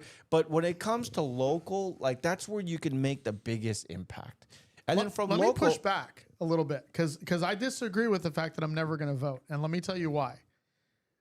Every time you go to the gas pump, you vote. Every time you go to the grocery store, you vote. Every time you pay your taxes, you vote. Every time you pay your sales tax, you vote. And currently, you're voting for the other side every single time you do it. And by not supporting candidates, by not going out and voting when it's time to vote, you're voting for the wrong side. And we're in the situation that we're in, right? If you want to get into LA conversation and the elections and down there, like people were screaming over the elections in LA. Oh, it's election fraud. It's all this stuff. Here's what I told my entire team. And I've been blessed. I've got an amazing campaign team. Shout out to every single one of them that's listening to this. And if you're not, you're in trouble later, but I'm just kidding. But I've got over 28 people on my election team. And I told them this, literally the day after the election was done and everybody was screaming it was fraud and that's why Pratt lost and the whole bit. In my opinion, if we as candidates don't turn out the vote, we've got no business screaming that it's election fraud. Literally less than 30% people turned out to vote in LA. Yep. You can't claim election fraud if you only encourage 30% of your base to get off the couch. Correct. Right? I've been saying and this if for we're years. not having this conversation with people out there, if we're not knocking on doors, if we're not talking, if we're not on social media, if we're not going to podcasts, if we're not exhausted by November, we didn't do our job. Right. We didn't do our job. And here's the reality. If we don't understand, I'm one of the only candidates out there, there's a few of us, that have the Triple Crown for the Second Amendment rights endorsement. Meaning I have the endorsement from California gun owners, from NRA, well, I have a rating from the NRA, and I have a rating from, I'm losing the other one right now, and they're going to kill me, CRPA. And here is the reality. Every single time you buy a gun, every single time you go shoot, every single time you go buy ammo, every single time, and you don't get off the couch and vote, you've already voted to pay the gun tax that we're paying. Yes. You've already paid for it. Correct. You've already voted to have Glocks revoked. You've already voted to have your gun registry in California. You've already voted. And here's the sad part of that. If gun owners alone would go to the polls, we would win. We wouldn't win. We would annihilate this state. You wouldn't have a supermajority. Yeah. You wouldn't have a Glock ban. You wouldn't have a gun tax. You wouldn't have a gas tax. You wouldn't. If gun owners alone, if nobody else voted and gun owners alone would vote, you would end it overnight. Yeah. So Absolutely. you can't claim election fraud if people aren't willing to vote. Yeah, I completely. It's something that I've been talking about for a very long time. Working elections since 2018 is you cannot scream fraud, you cannot scream rigging. Is there evidence of it? Sure. I posted something on my Telegram earlier today where President Trump actually tweeted out that something like 140,000 non-citizens voted in the 2020 election. That's not the overwhelming, like... It dude, wasn't going to make a big difference in a lot of elections. Exactly. But the thing is people hear that like one person voted. That means that tens of millions. Oh, and I've talked to Republicans like that, where they're like, man, we're never going to win unless these illegals are not allowed to vote and blah, blah, blah, because millions of them are voting. And I'm like, dude, Donald Trump just talked about a very extensive forensic analysis. And out of the sample size that they did, they only found, I mean, one is too many. I agree. Right. But it's not enough to like overturn an election. You know what I mean? And so to me, it's kind of like, dude, we need to stop with the yapping and we need to start, you know, with the voting, you know, like just The problem is head weak on over. men. I was trying to find like a good, and I'm like, nothing's going right now, you know, just go out and vote. And so, and you know, what's interesting about that specific race with Spencer Pratt is, after the fact, he came out with a video and he said, I told you guys to come out and vote in numbers that were too big to rig. Right. And you guys did not deliver. Right. He scolded at people. He said, dude, I told the time for action was way back when. There's nothing I can do about it now. Right. Nothing. And then he went out front of the voting process center. He's like, here's the reality. People have been messaging me, oh, you should do a recount. But here's the reality. They could do the recount in this building. They're going to get the exact same turnout. Because I told you guys to get out and vote. Where the hell were you guys? And so, and so again, this is why, like, I wish just strangle If people. we had stronger men, this wouldn't be a problem. Yep. You're Hey, weak. if we You're hate weak. Shank- You're The weak. overwhelming Hey, just so you majority know- of Tell them I gun said. the overwhelming majority of gun owners are men in this state. I'm just saying, if men actually got off the couch and went off to go vote, then we would be in a very different state in California. But instead, you know who's blackpilled the most right now? It's men. What's the point in voting? It's not going to make a difference. Not with that. Those attitude. men are gay. I I'm just telling you agree. right now. I agree. They're gay, but it's not going to make a difference. You think rolling over and giving up is going to change anything? Imagine No, being a absolutely man and not voting. You're 100% gay. If I tell a woman to go out to vote, we're going to end up with a more blue state. That's why I'm telling the men to go out to vote. But imagine not voting as a man in California. Who would at me, ever Jorge. not vote? Look at me, Jorge, Imagine when I'm being talking to involved you. in politics. I'm kidding, I'm I want my kids to buy a house, Jorge. Can her kids buy a house, bro, please? Never, Is that okay dude. with you? My non-existent imaginary children will want to We're buy a gonna have to rent house. forever. But like, And okay, but wait, this is actually a perfect segue into this next story. I can't buy a house, bro, but they'll know exactly where I'm going and everything. I know. Yeah, the police will show up and be like, "You were here from 11:30 in the morning." yeah, you won't be able to go buy milk and disappear. So Jerry, I just sent you over. This is election results, so we'll get into it, and then we're gonna go into the super chats here as well, because I see a lot of you commenting on Red Bear says weak men create a weak society. That is correct. Thank you, Red Bear. But this is out of Florida. This is political. Obviously, you guys know Florida elections were today. The primaries. There was a lot of online buzz surrounding Mr. James Fishback. He was the anti-APAC, anti-Zionist, anti-data center, anti-flock, all the right buzzwords, right? It kind of reminds me of like the SEOs on YouTube. You got to hit all the trendy headlines and, oh, I got to say this now. And now I got to say this base thing. And I got to say, well, this is political with the big headline. Did you get it? Okay, it says James Fishback is probably about to lose, and he did. And his politics might be winning, but he says he is likely to lose a gubernatorial primary in Florida. And it said that this is actually going to be like one of those campaigns that he'll be the biggest loser in political history. Wow. Meaning he made this huge campaign. He created a very big online presence. He was able to tap into that 18 to 29 voter base, which usually Republicans kind of struggle with, kind of going into like that younger culture. Like, what do you guys care about? I'm just going to put that on repeat. Oh, you're anti-APAC? I'm anti-APAC too. Oh, you're anti-data center? Boom, I'm anti-data center too.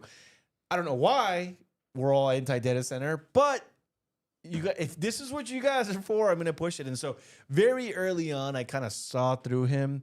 And I actually have some friends out of Florida that have a little bit of dirt on him, a little bit of his political history, how he owes money, how he's kind of lied his way through. He's flip-flopped a lot. There's videos of him 3 years ago saying he loves Israel, he's pro-Israel. Now all of a sudden he's anti because he needs the people's vote. But he ended up losing bigly today. Not just him, but Dan Bilzerian, who was running against Representative Randy Fine, who's a big Jewish congressman out there, big voice for the Jewish community out there out of Florida. He ended up losing as well. And I think this kind of what we're talking about, like getting out the vote and getting young people to vote, stop blackpilling. You have these candidates, okay? And this is where even I get a little bit confused, and we'll kind of go around the table here. But you have these candidates, and it's not unique to James Fishback. He was probably more like the bigger name there. But these people were running on all the things that the black pillars are saying is wrong with our country. APAC, foreign government, forever wars. There's not enough black pillars. There's never enough black pillars. But you have someone like James Fishback, and this guy ends up just flopping on his face, ends up not winning.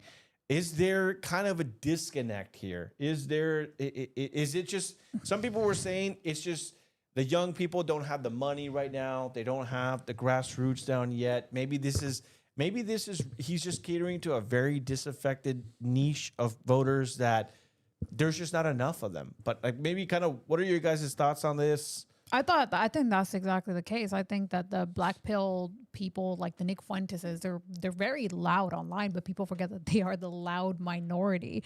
And I think he also went full circle when it came to like saying all the right things to the point where it became all the wrong things. So he said, he told Donald, who is black, by the way, that he was a slave to his donors. He also called him a DEI Republican, and he would turn Florida into a Section 8 ghetto.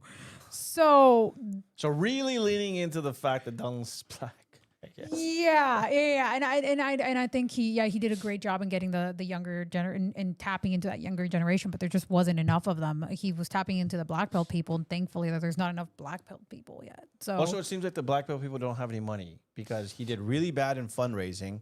Yep. And this is kind of like where I kind of have a problem, and Jorge, we'll bring it over to you, is I do believe that there are voters that are upset with what's happening with the foreign wars, that are upset that's happening with foreign lobbies tapping into our congressmen and the federal government, where people like, Lindsey Graham and people like Senator Ted Cruz, it seems like they're more interested in foreign policy more than they are national policy. And all these people are looking to the Fishbacks, are looking to candidates like them to kind of rein in this new era of America first. And they're even part of these coalitions and these, hey, join us in Texas. This is America first, life after Trump. We are we are the real America first, not the Israel first, or whatever the case might be. But then they run these candidates and they can't raise any money. But maybe we're seeing the start of a movement, the same way we saw the start of the DSA within the Democratic Party 10 years ago. I was going to loop into that. It's scary. Right. I was going to loop into that. Yeah. But Jorge, kind of like, what are your thoughts on this? I know he was your boy, I know Absolutely not. Yeah, I know you weren't you fangirling over him? I think what's interesting is if you look at politics, and we can actually do it with the Abdul race in Michigan, is that anytime there's a candidate that has the strong, like the youth support, you can look at back to 2016 Bernie Sanders. It's one thing to have the youth support, because when you have youth support, it translates into online messaging. And then it sometimes translated into the volunteer grassroots support. But at the end of the day, and the history just tells us, is that young people, when it comes to actually turning out and actually voting, they're just bad at it, and they're just not reliable. And I think on what's interesting, if you look at Abdul's race in Michigan with Haley Stevens, is he won all the college towns. He swept with all the young people. Actually, if you look at Politico, they're already doing the data of who voted for who. Fishback won every college, but he didn't win working class and your regular folks. And actually, if you look at Abdul's race in Michigan against Haley Stevens, is he won all the colleges, but then he did horrible with working class and he did horrible with black voters. And what they're saying is, some political strategists is that could do great in a regular primary. In a primary, you could get by, but once you get to the general and you need to expand that voter base, that's where you're gonna fall. And for James Fishback, he has a lot of young people and the online support, but did we ever see Fishback canvassing in working class Cuban communities? Like, was he ever connecting with Latinos? I think he was hated them. Was he ever going to like a black community in Florida, in like Broward County, and saying, "Hey, I know you guys don't have this. This is what I could do. That's America first." Like, you could say all the slogans, and the thing is too with Abdul is, you could say some of the slogans. You know, they lean more on the Free Gaza, but that lands really on deaf ears when you're speaking to a truck driver who can't pay bills right now, or you know, are impacted by terror. So there's a huge disconnect. I think that's one thing that I want the audience to look at is anytime you look at a candidate who they do really well with the youth vote, that means they're going to struggle somewhere else. And to turn out that youth vote it's so unreliable. So I think we'll see is probably in that general, you'll see Abdul really struggle because he's not going to get that working class. He's not going to be able to court the black voters. And for James Fishback, I mean, even if you just look at his rally, like optics to me matter. So if you just looking at his rallies, it's like, okay, I'm looking at 19-year-old white boys be hyped up about you. I don't see like the 55-year-old working class grandmother from Cuba who like the whole community loves her and she opened up this bakery, but like, you know, whatever, tariffs are killing her and whatever. But like, I just never saw that. And but we're in this era, guys, where it's like you just have to say the right buzzwords: anti-Israel, anti-data. You just have to grab it on some of them, and then. The buzzwords work with the younger generations because realistically, we have or the younger you are, you have no real life experience. Also, I do want to say this: boomers are super loyal to Trump, so his endorsement still matters. And he Especially in Florida, dude.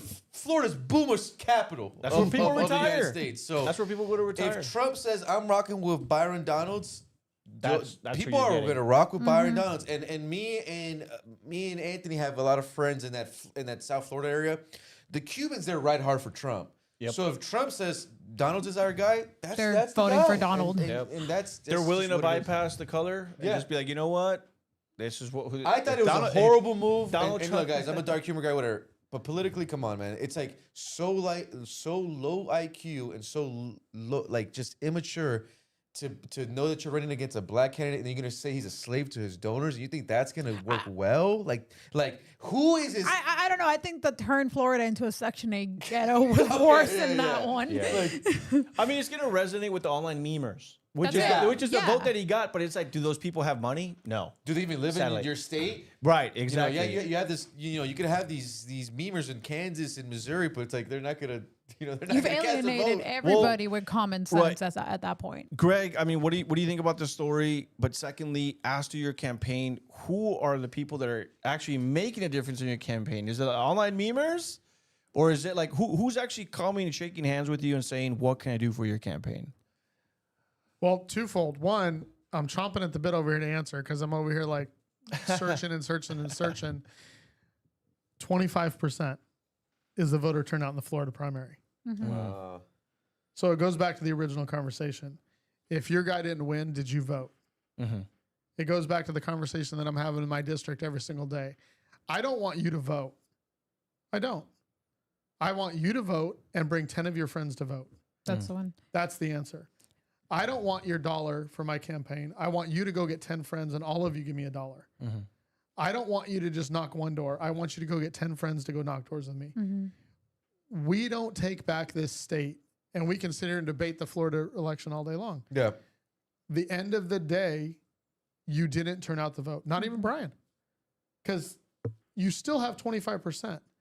And if you're going to win in California, we have to turn out the vote. Hey, Greg, I don't mean to interrupt you, but what is there a bigger story in that? And maybe it translates to California where are people just burnt out by politics? Is it messaging? Is it just harder to connect with that person than actually? Because it's one thing, like you said, like have we all mentioned here, it's one thing for someone to support you online or whatever, but to actually get up on election day, go wait in line and cast a vote. Is there just like a disconnect with Republican messaging to the voter? So I don't think it's a disconnect with messaging. I think what it is we are frustrated in this state.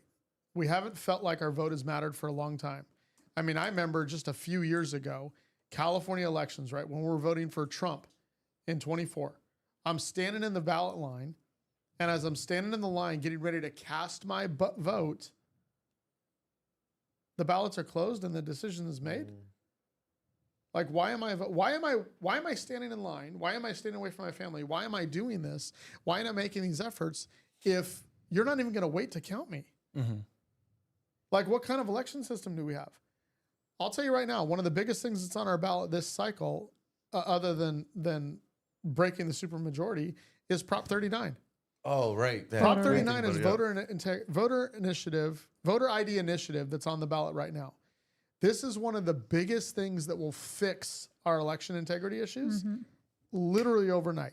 And the majority of Americans on both sides support it. But until they start to mix with the language. Yeah, they mix up with the language here in Cali. Because how many times in California have we had a ballot on the table and you're sitting there as an educated voter and you're reading this thing and trying to figure out, I don't even know which way I'm supposed to vote. Like, I don't want this to happen, but I don't even know which way I'm supposed to vote to make it not happen. Right. And when you have a supermajority, when you have a corrupt governor, when you have a corrupt attorney general, and they're literally just rewrite words to confuse a voter.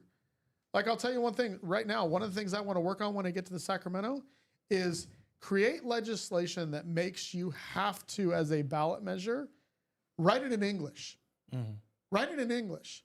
The common voter should understand what they're voting for with just a simple read. Yeah. Do you think that would discourage people from voting? Do I think would discourage people from voting, having to rewrite it in English where they would have to understand it? I'm not saying you're wrong. I'm just curious. No, what I'm saying is to encourage people to vote, give them the bill language in English, like in plain language. I'm not saying Not like only stats, in English, right? Because normally some of these bills are like.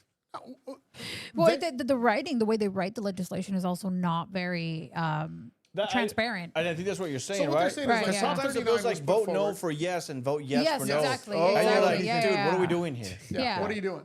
Yeah. So literally, when you put a ballot measure forward, and I was heavily involved in Prop 39, not to the point of putting the ballot measure forward, but in getting the signatures and collecting data to get this thing actually on the ballot. So we actually had an opportunity to vote on this. You're right, Jorge. We had 70%.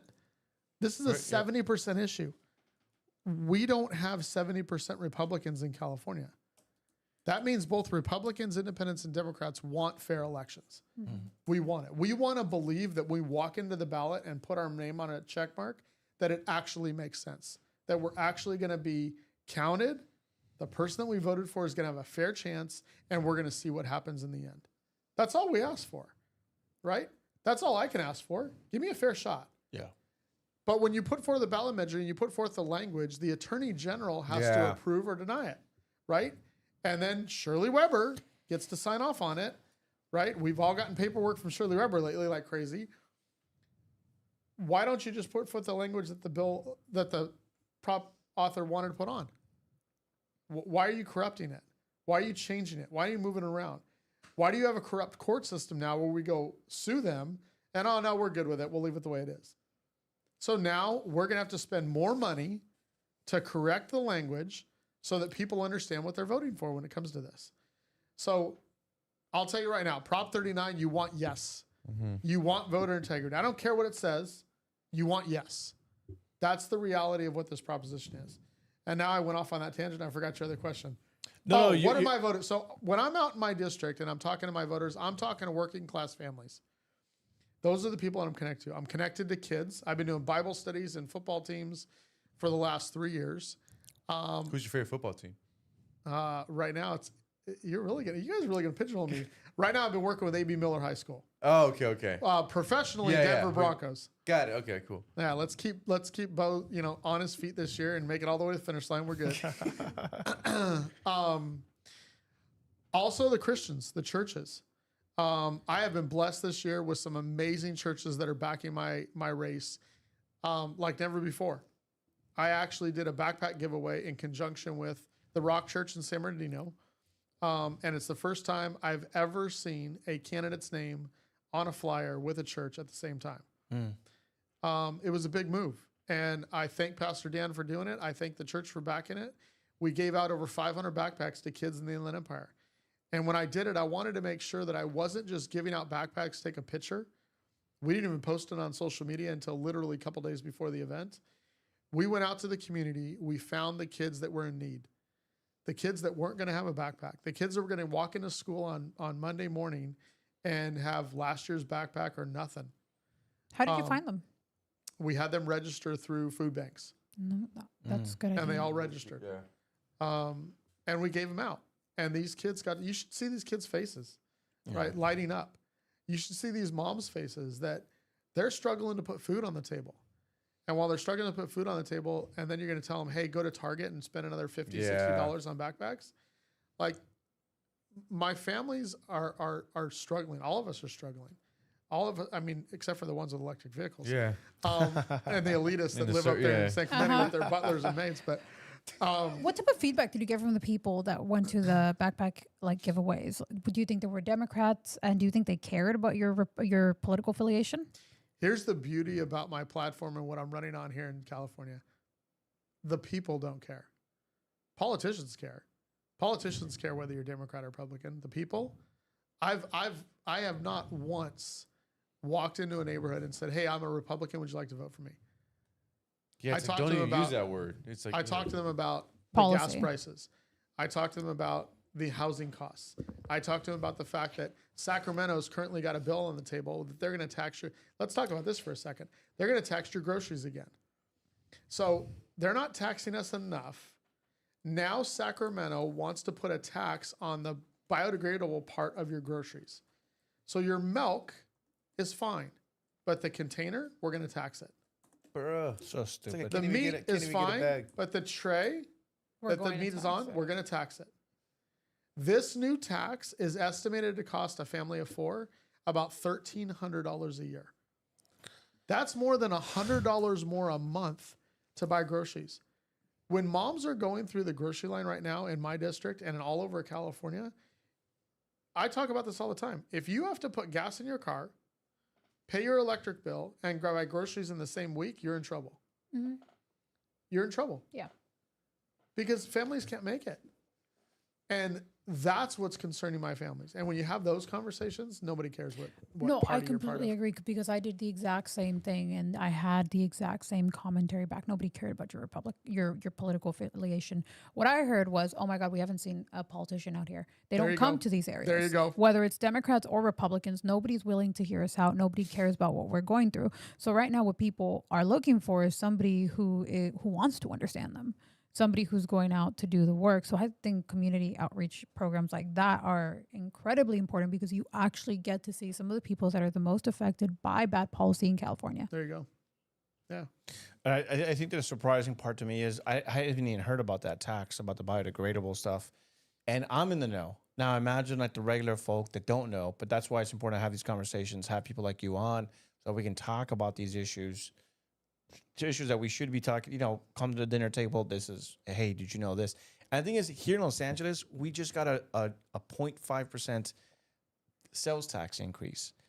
And that's like, it just seems like it's always in increments. It's massive. It's like, Death it's by a dozen cuts. I was just about to say that. I'm reading your mind today. Took away. Damn. What? I was like, death by 1,000 cuts, dude. And what angers me, what's so frustrating is that like people just won't care. They're just like, I'm voting blue no matter who, And the sad part is Republicans are also on the flip side saying, what's the point of voting? Who cares? What about, this? Even like Steve Hilton, some of his ads where he's going around like people's homes, he just put out like I think that's what he's doing, right? He's going to people's homes and like helping cooking dinner and stuff like that. Which I think is different. It's kind of cool to kind of see something different for a campaign. But what was interesting, there was one where like almost everyone in the household was like, I just bought a house in Texas. I just bought a house in Tennessee. And then the woman that owns the home is like, I'm just waiting to see if you're going to win or lose. Because if you lose, I'm out of here. But there's a lot of people who actually talk like that. No, I agree. Yeah. I agree. Yeah. But that's what I'm saying. It's like, you got the people that have, and this is what angers me most is the people that have everything to lose, that are still kind of on the fence, at least they're voting. But the people that are stuck here, like Republicans that don't have a choice. Like I talk to Republicans that are so black-pilled and they're like, dude, I can't wait to retire in 40 years, 30 years. I'm out of here. For 30 years, you're not going to vote? You're Like, not going to just- do anything to make your situation You're better. black-pilled now for 30 years. For 30 years, you're not going to be able to send in your ballot? And you're just counting down 30 years? Like, Yeah. that's a long time of doing nothing. But I think that if we could have reached more voters, especially the undecided or the people who just don't get involved in politics at all, and explain to them, like the biodegradable tax, the mileage tax. A lot of people, like you said, don't understand that these are all things that are happening and they will affect their lives within the next few years. If we can get in front of them, then maybe we can get them to be inspired enough to go out to vote so that they can improve the quality of their life, because it's not impossible. The issue is that all of that takes funds. So that's why it's incredibly important to donate, whether it's your time or your money, to campaigns, because a lot of people say they want to change, but you're doing absolutely nothing to get the change that you're crying about. So if you're crying about California state, it's your responsibility to change it as well. You live here. Do as much as you can for the state. Don't just roll over and take it. Yeah. 100%. Greg, we did have one of our chatters here, TB Studios, asking any upcoming events that Greg will be in. Yes, I am actually speaking, and I have a community event on August 26th. So I think that's next Wednesday. Yep. At Noah's Restaurant in San Bernardino on D Street. If you go to my website or my social media, it's up there. And it's a meet and greet. We got room for about 200 people. It's going to be a packed house. There's a lot of Democrat support that's coming to that event. That's good. Because Democrats are hurting just like Republicans. We've all got to make sense of it. And I want to say this, like, a lot of times when especially conservatives, we get on these shows, we watch these podcasts, we listen, we get super excited about the narrative, the conversation, the talk, and gosh dang it, I sure do wish those guys were in my district. I sure do wish that Greg was I get to vote on him. Here's the reality. A lot of people have no idea how our government works. Let's see if Anthony's in the know. So let's put him to the test. He's been doing it to me. Wow, all night you long. could have chose Jorge. but I guess me. yeah. All right, let's do So- it. I'm in the hot seat. How many assembly members are in the city of California? Oh, Assembly members, I want to say there's. Hold on, I know senators. It's like almost 90. Don't look it up and I over there, think- Seth. No. For assembly members, what is it like? Is it 100 something? oh, 120? I feel like it's way. Jorge, you want to take a guess? Oh yes. Are we talking about California? California Yeah. Assembly. Oh, He doesn't even vote. I'm gonna go 35. Okay, so there's 80 assembly members. Fuck. Oh, I had to flip How, it ma- off. how many senators are there? 40. Yeah, she looked it up. No, I'm looking at the Senate district. How many people voted in his Senate Oh, district, okay. which was 13%. Actually, the voter turnout was abysmal in your area. Yeah. Well, are you looking at San Bernardino or are you looking at the 45th? At the 45th, Yeah. I 80, don't- 45. Maybe the number is not. Yeah, the number's probably not right. It was 31%. But here's the reality. We have 39 million people in the state of California. If what we're saying makes sense, when we get to Sacramento, we vote on the entire state. I told you guys I have 28 people on my campaign team. Take a guess how many people on my team can actually vote for me. 1. 3. Mm. 3. And one of them just signed on to my campaign team. That means that many people believe in what I said and have put their time forward, have put their money forward, have put their efforts forward, because they understand that when I get to Sacramento, I get to change the things for the entire state. It's not just the 45th, but the 45th has to elect me. So I need help getting the 45th to get out and vote. Inland Empire. I always encourage. So what we're gonna do is we got an announcement, and then we're gonna do finishing thoughts and sign offs. But if you guys have any questions for Greg or any last minute questions, we got about 2 minutes here. Throw them in the chat. We'll get through them.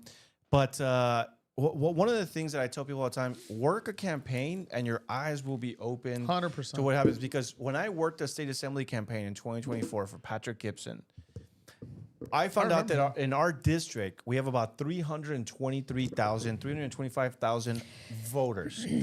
Republicans were something like a little bit upwards of, I don't know, like about 100,000 or so. So about a third, which sounds about right, 30%, whatever. And when I went out there and we would volunteer to go do the hard work, and you know exactly what I'm talking about. Every Saturday when it's time to go knock doors, when it's time to send the text messages, to send the emails, it's the same 10 to 20 people. And it's almost the same 10 to 20 people regardless of who's running. So it's just loyal people in the district. And I'm thinking to myself, I'm like, dude, 323,000 people. Then you bring it down to party. Then you bring it down to this and you bring it to that. But at the end of the day, the people, the soldiers that you need, you look around and I'm like, dude, in a district of 323,000 people, there's only 10 soldiers here? And I'm one of them. I'm just like, dude, this is People working, bro. People working. No, I two, three haven't, jobs. I haven't seen you at my door knocking things. Not No, you're everybody not in has. my Not district. everybody has servers and maids. And My Tesla doesn't make it that far. No, okay. I'll talk to Elon. I'll have him fix But that. all right, finishing thoughts here, Jorge. I mean, you know, what any thoughts? What we got going on? Another great show. Thank you guys. I can't say much, but we have what's today? Monday, and these next Tuesday. These next 8 days, we will have another whistleblower reveal, and we're another hit to the Becerra campaign. So we have a lot of works when it comes to this whistleblowers. So we're still going through the verification and everything. But yeah, guys, stay tuned for our reporting on Becerra. We got a campaign. Me and Anthony's social media campaign will be launching here pretty soon on that as well. But stay tuned, guys, for all the reporting. Thursday, guys, we're back. 8 p.m. live show here in studio. We're going to have Derek Thompson. He's running for city council in Santa Monica. Derek Thompson has a very strong story. His brother overdosed on fentanyl, so he's been very passionate about stopping the homeless issue in Santa Monica. So he'll be in here Thursday, and we should have a rocking show. Araceli. Well, thoughts? guys, not to lecture you again, but if you see a candidate that you like, especially if you're in California, like Greg was saying, just because you don't live in their district doesn't mean that you can't support them. Donate to them. Talk to people about them. Share their videos. All of that goes really far. You can make a difference. You're choosing not to. As soon as you swallow that pill, then we'll see a different California. Yeah, Amen. I agree. Mr. Greg, where can people find you online? People want to donate. First of all, thank you guys so much. This was fun. Anthony, I love the studio, man. It looks Thank you, great bro. in here. It's really really good looking studio. Jorge Araceli, thank you so much for letting me Thanks, man. get on here and jump in here with you guys. But my website is abdosh4ca.com. Social media is the same, but social media is abdosh, the number 4ca. Come out. When you message me on my social media or you message me on my website, it comes to me. One of the biggest things that I can do is I can promise you that I will listen. I will do everything I can to change California back to conservative biblical values and get us back on the right track. I think it's interesting that we ended, and I just want to touch on this really quick. You talked about the families that are leaving. You talked about the fact that when Hilton goes into a house, all their friends were leaving, and the lady was like ready to walk out the door and go to Texas as soon as if he loses. You got to remember that those families that left, none of them left for a better life. They were escaping. They were running away from California. And if you're listening to this and you're still in California, you're here. And you're here for a reason. And this election alone, we can break this supermajority. I can tell you right now, I've got 4 assembly candidates and 2 Senate candidates running just right near me that would start that move. We only need 4 seats in the Senate. We need 7 in the assembly. Guys, we can do this, but it can't be done with just Araceli and I. It's going to take every single one of us to be involved. And rather than you voting with your money that you're spending in grocery stores for Democrat legislation, start voting for conservatives so we can bring some of that money back to our own pockets. God bless you all. Thank you so much. Yeah, there you have it. And also for you guys who are the paid subscribers, first of all, thank you guys so much for staying tuned. I know it's a little bit 3 minutes after the 10 o'clock hour, but thank you guys for tuning in. I hope you guys enjoyed today's show. We will be having some behind the scenes stuff coming up shortly for the paid subscribers. Miss Haley and I are going to begin a murder mystery kind of a podcast in which we're kind of dissecting some of the most infamous cases around the nation, maybe even around the world, starting off with Miss Lindsay Clancy. I know today we kind of talked about the reaction and how the world and the nation and the political sphere is reacting to the case, but we're actually going to break down the case and get into the nitty gritty. So if you watch Murder with My Husband, if you watch any of these top murder mystery shows, we're going to take a crack at it.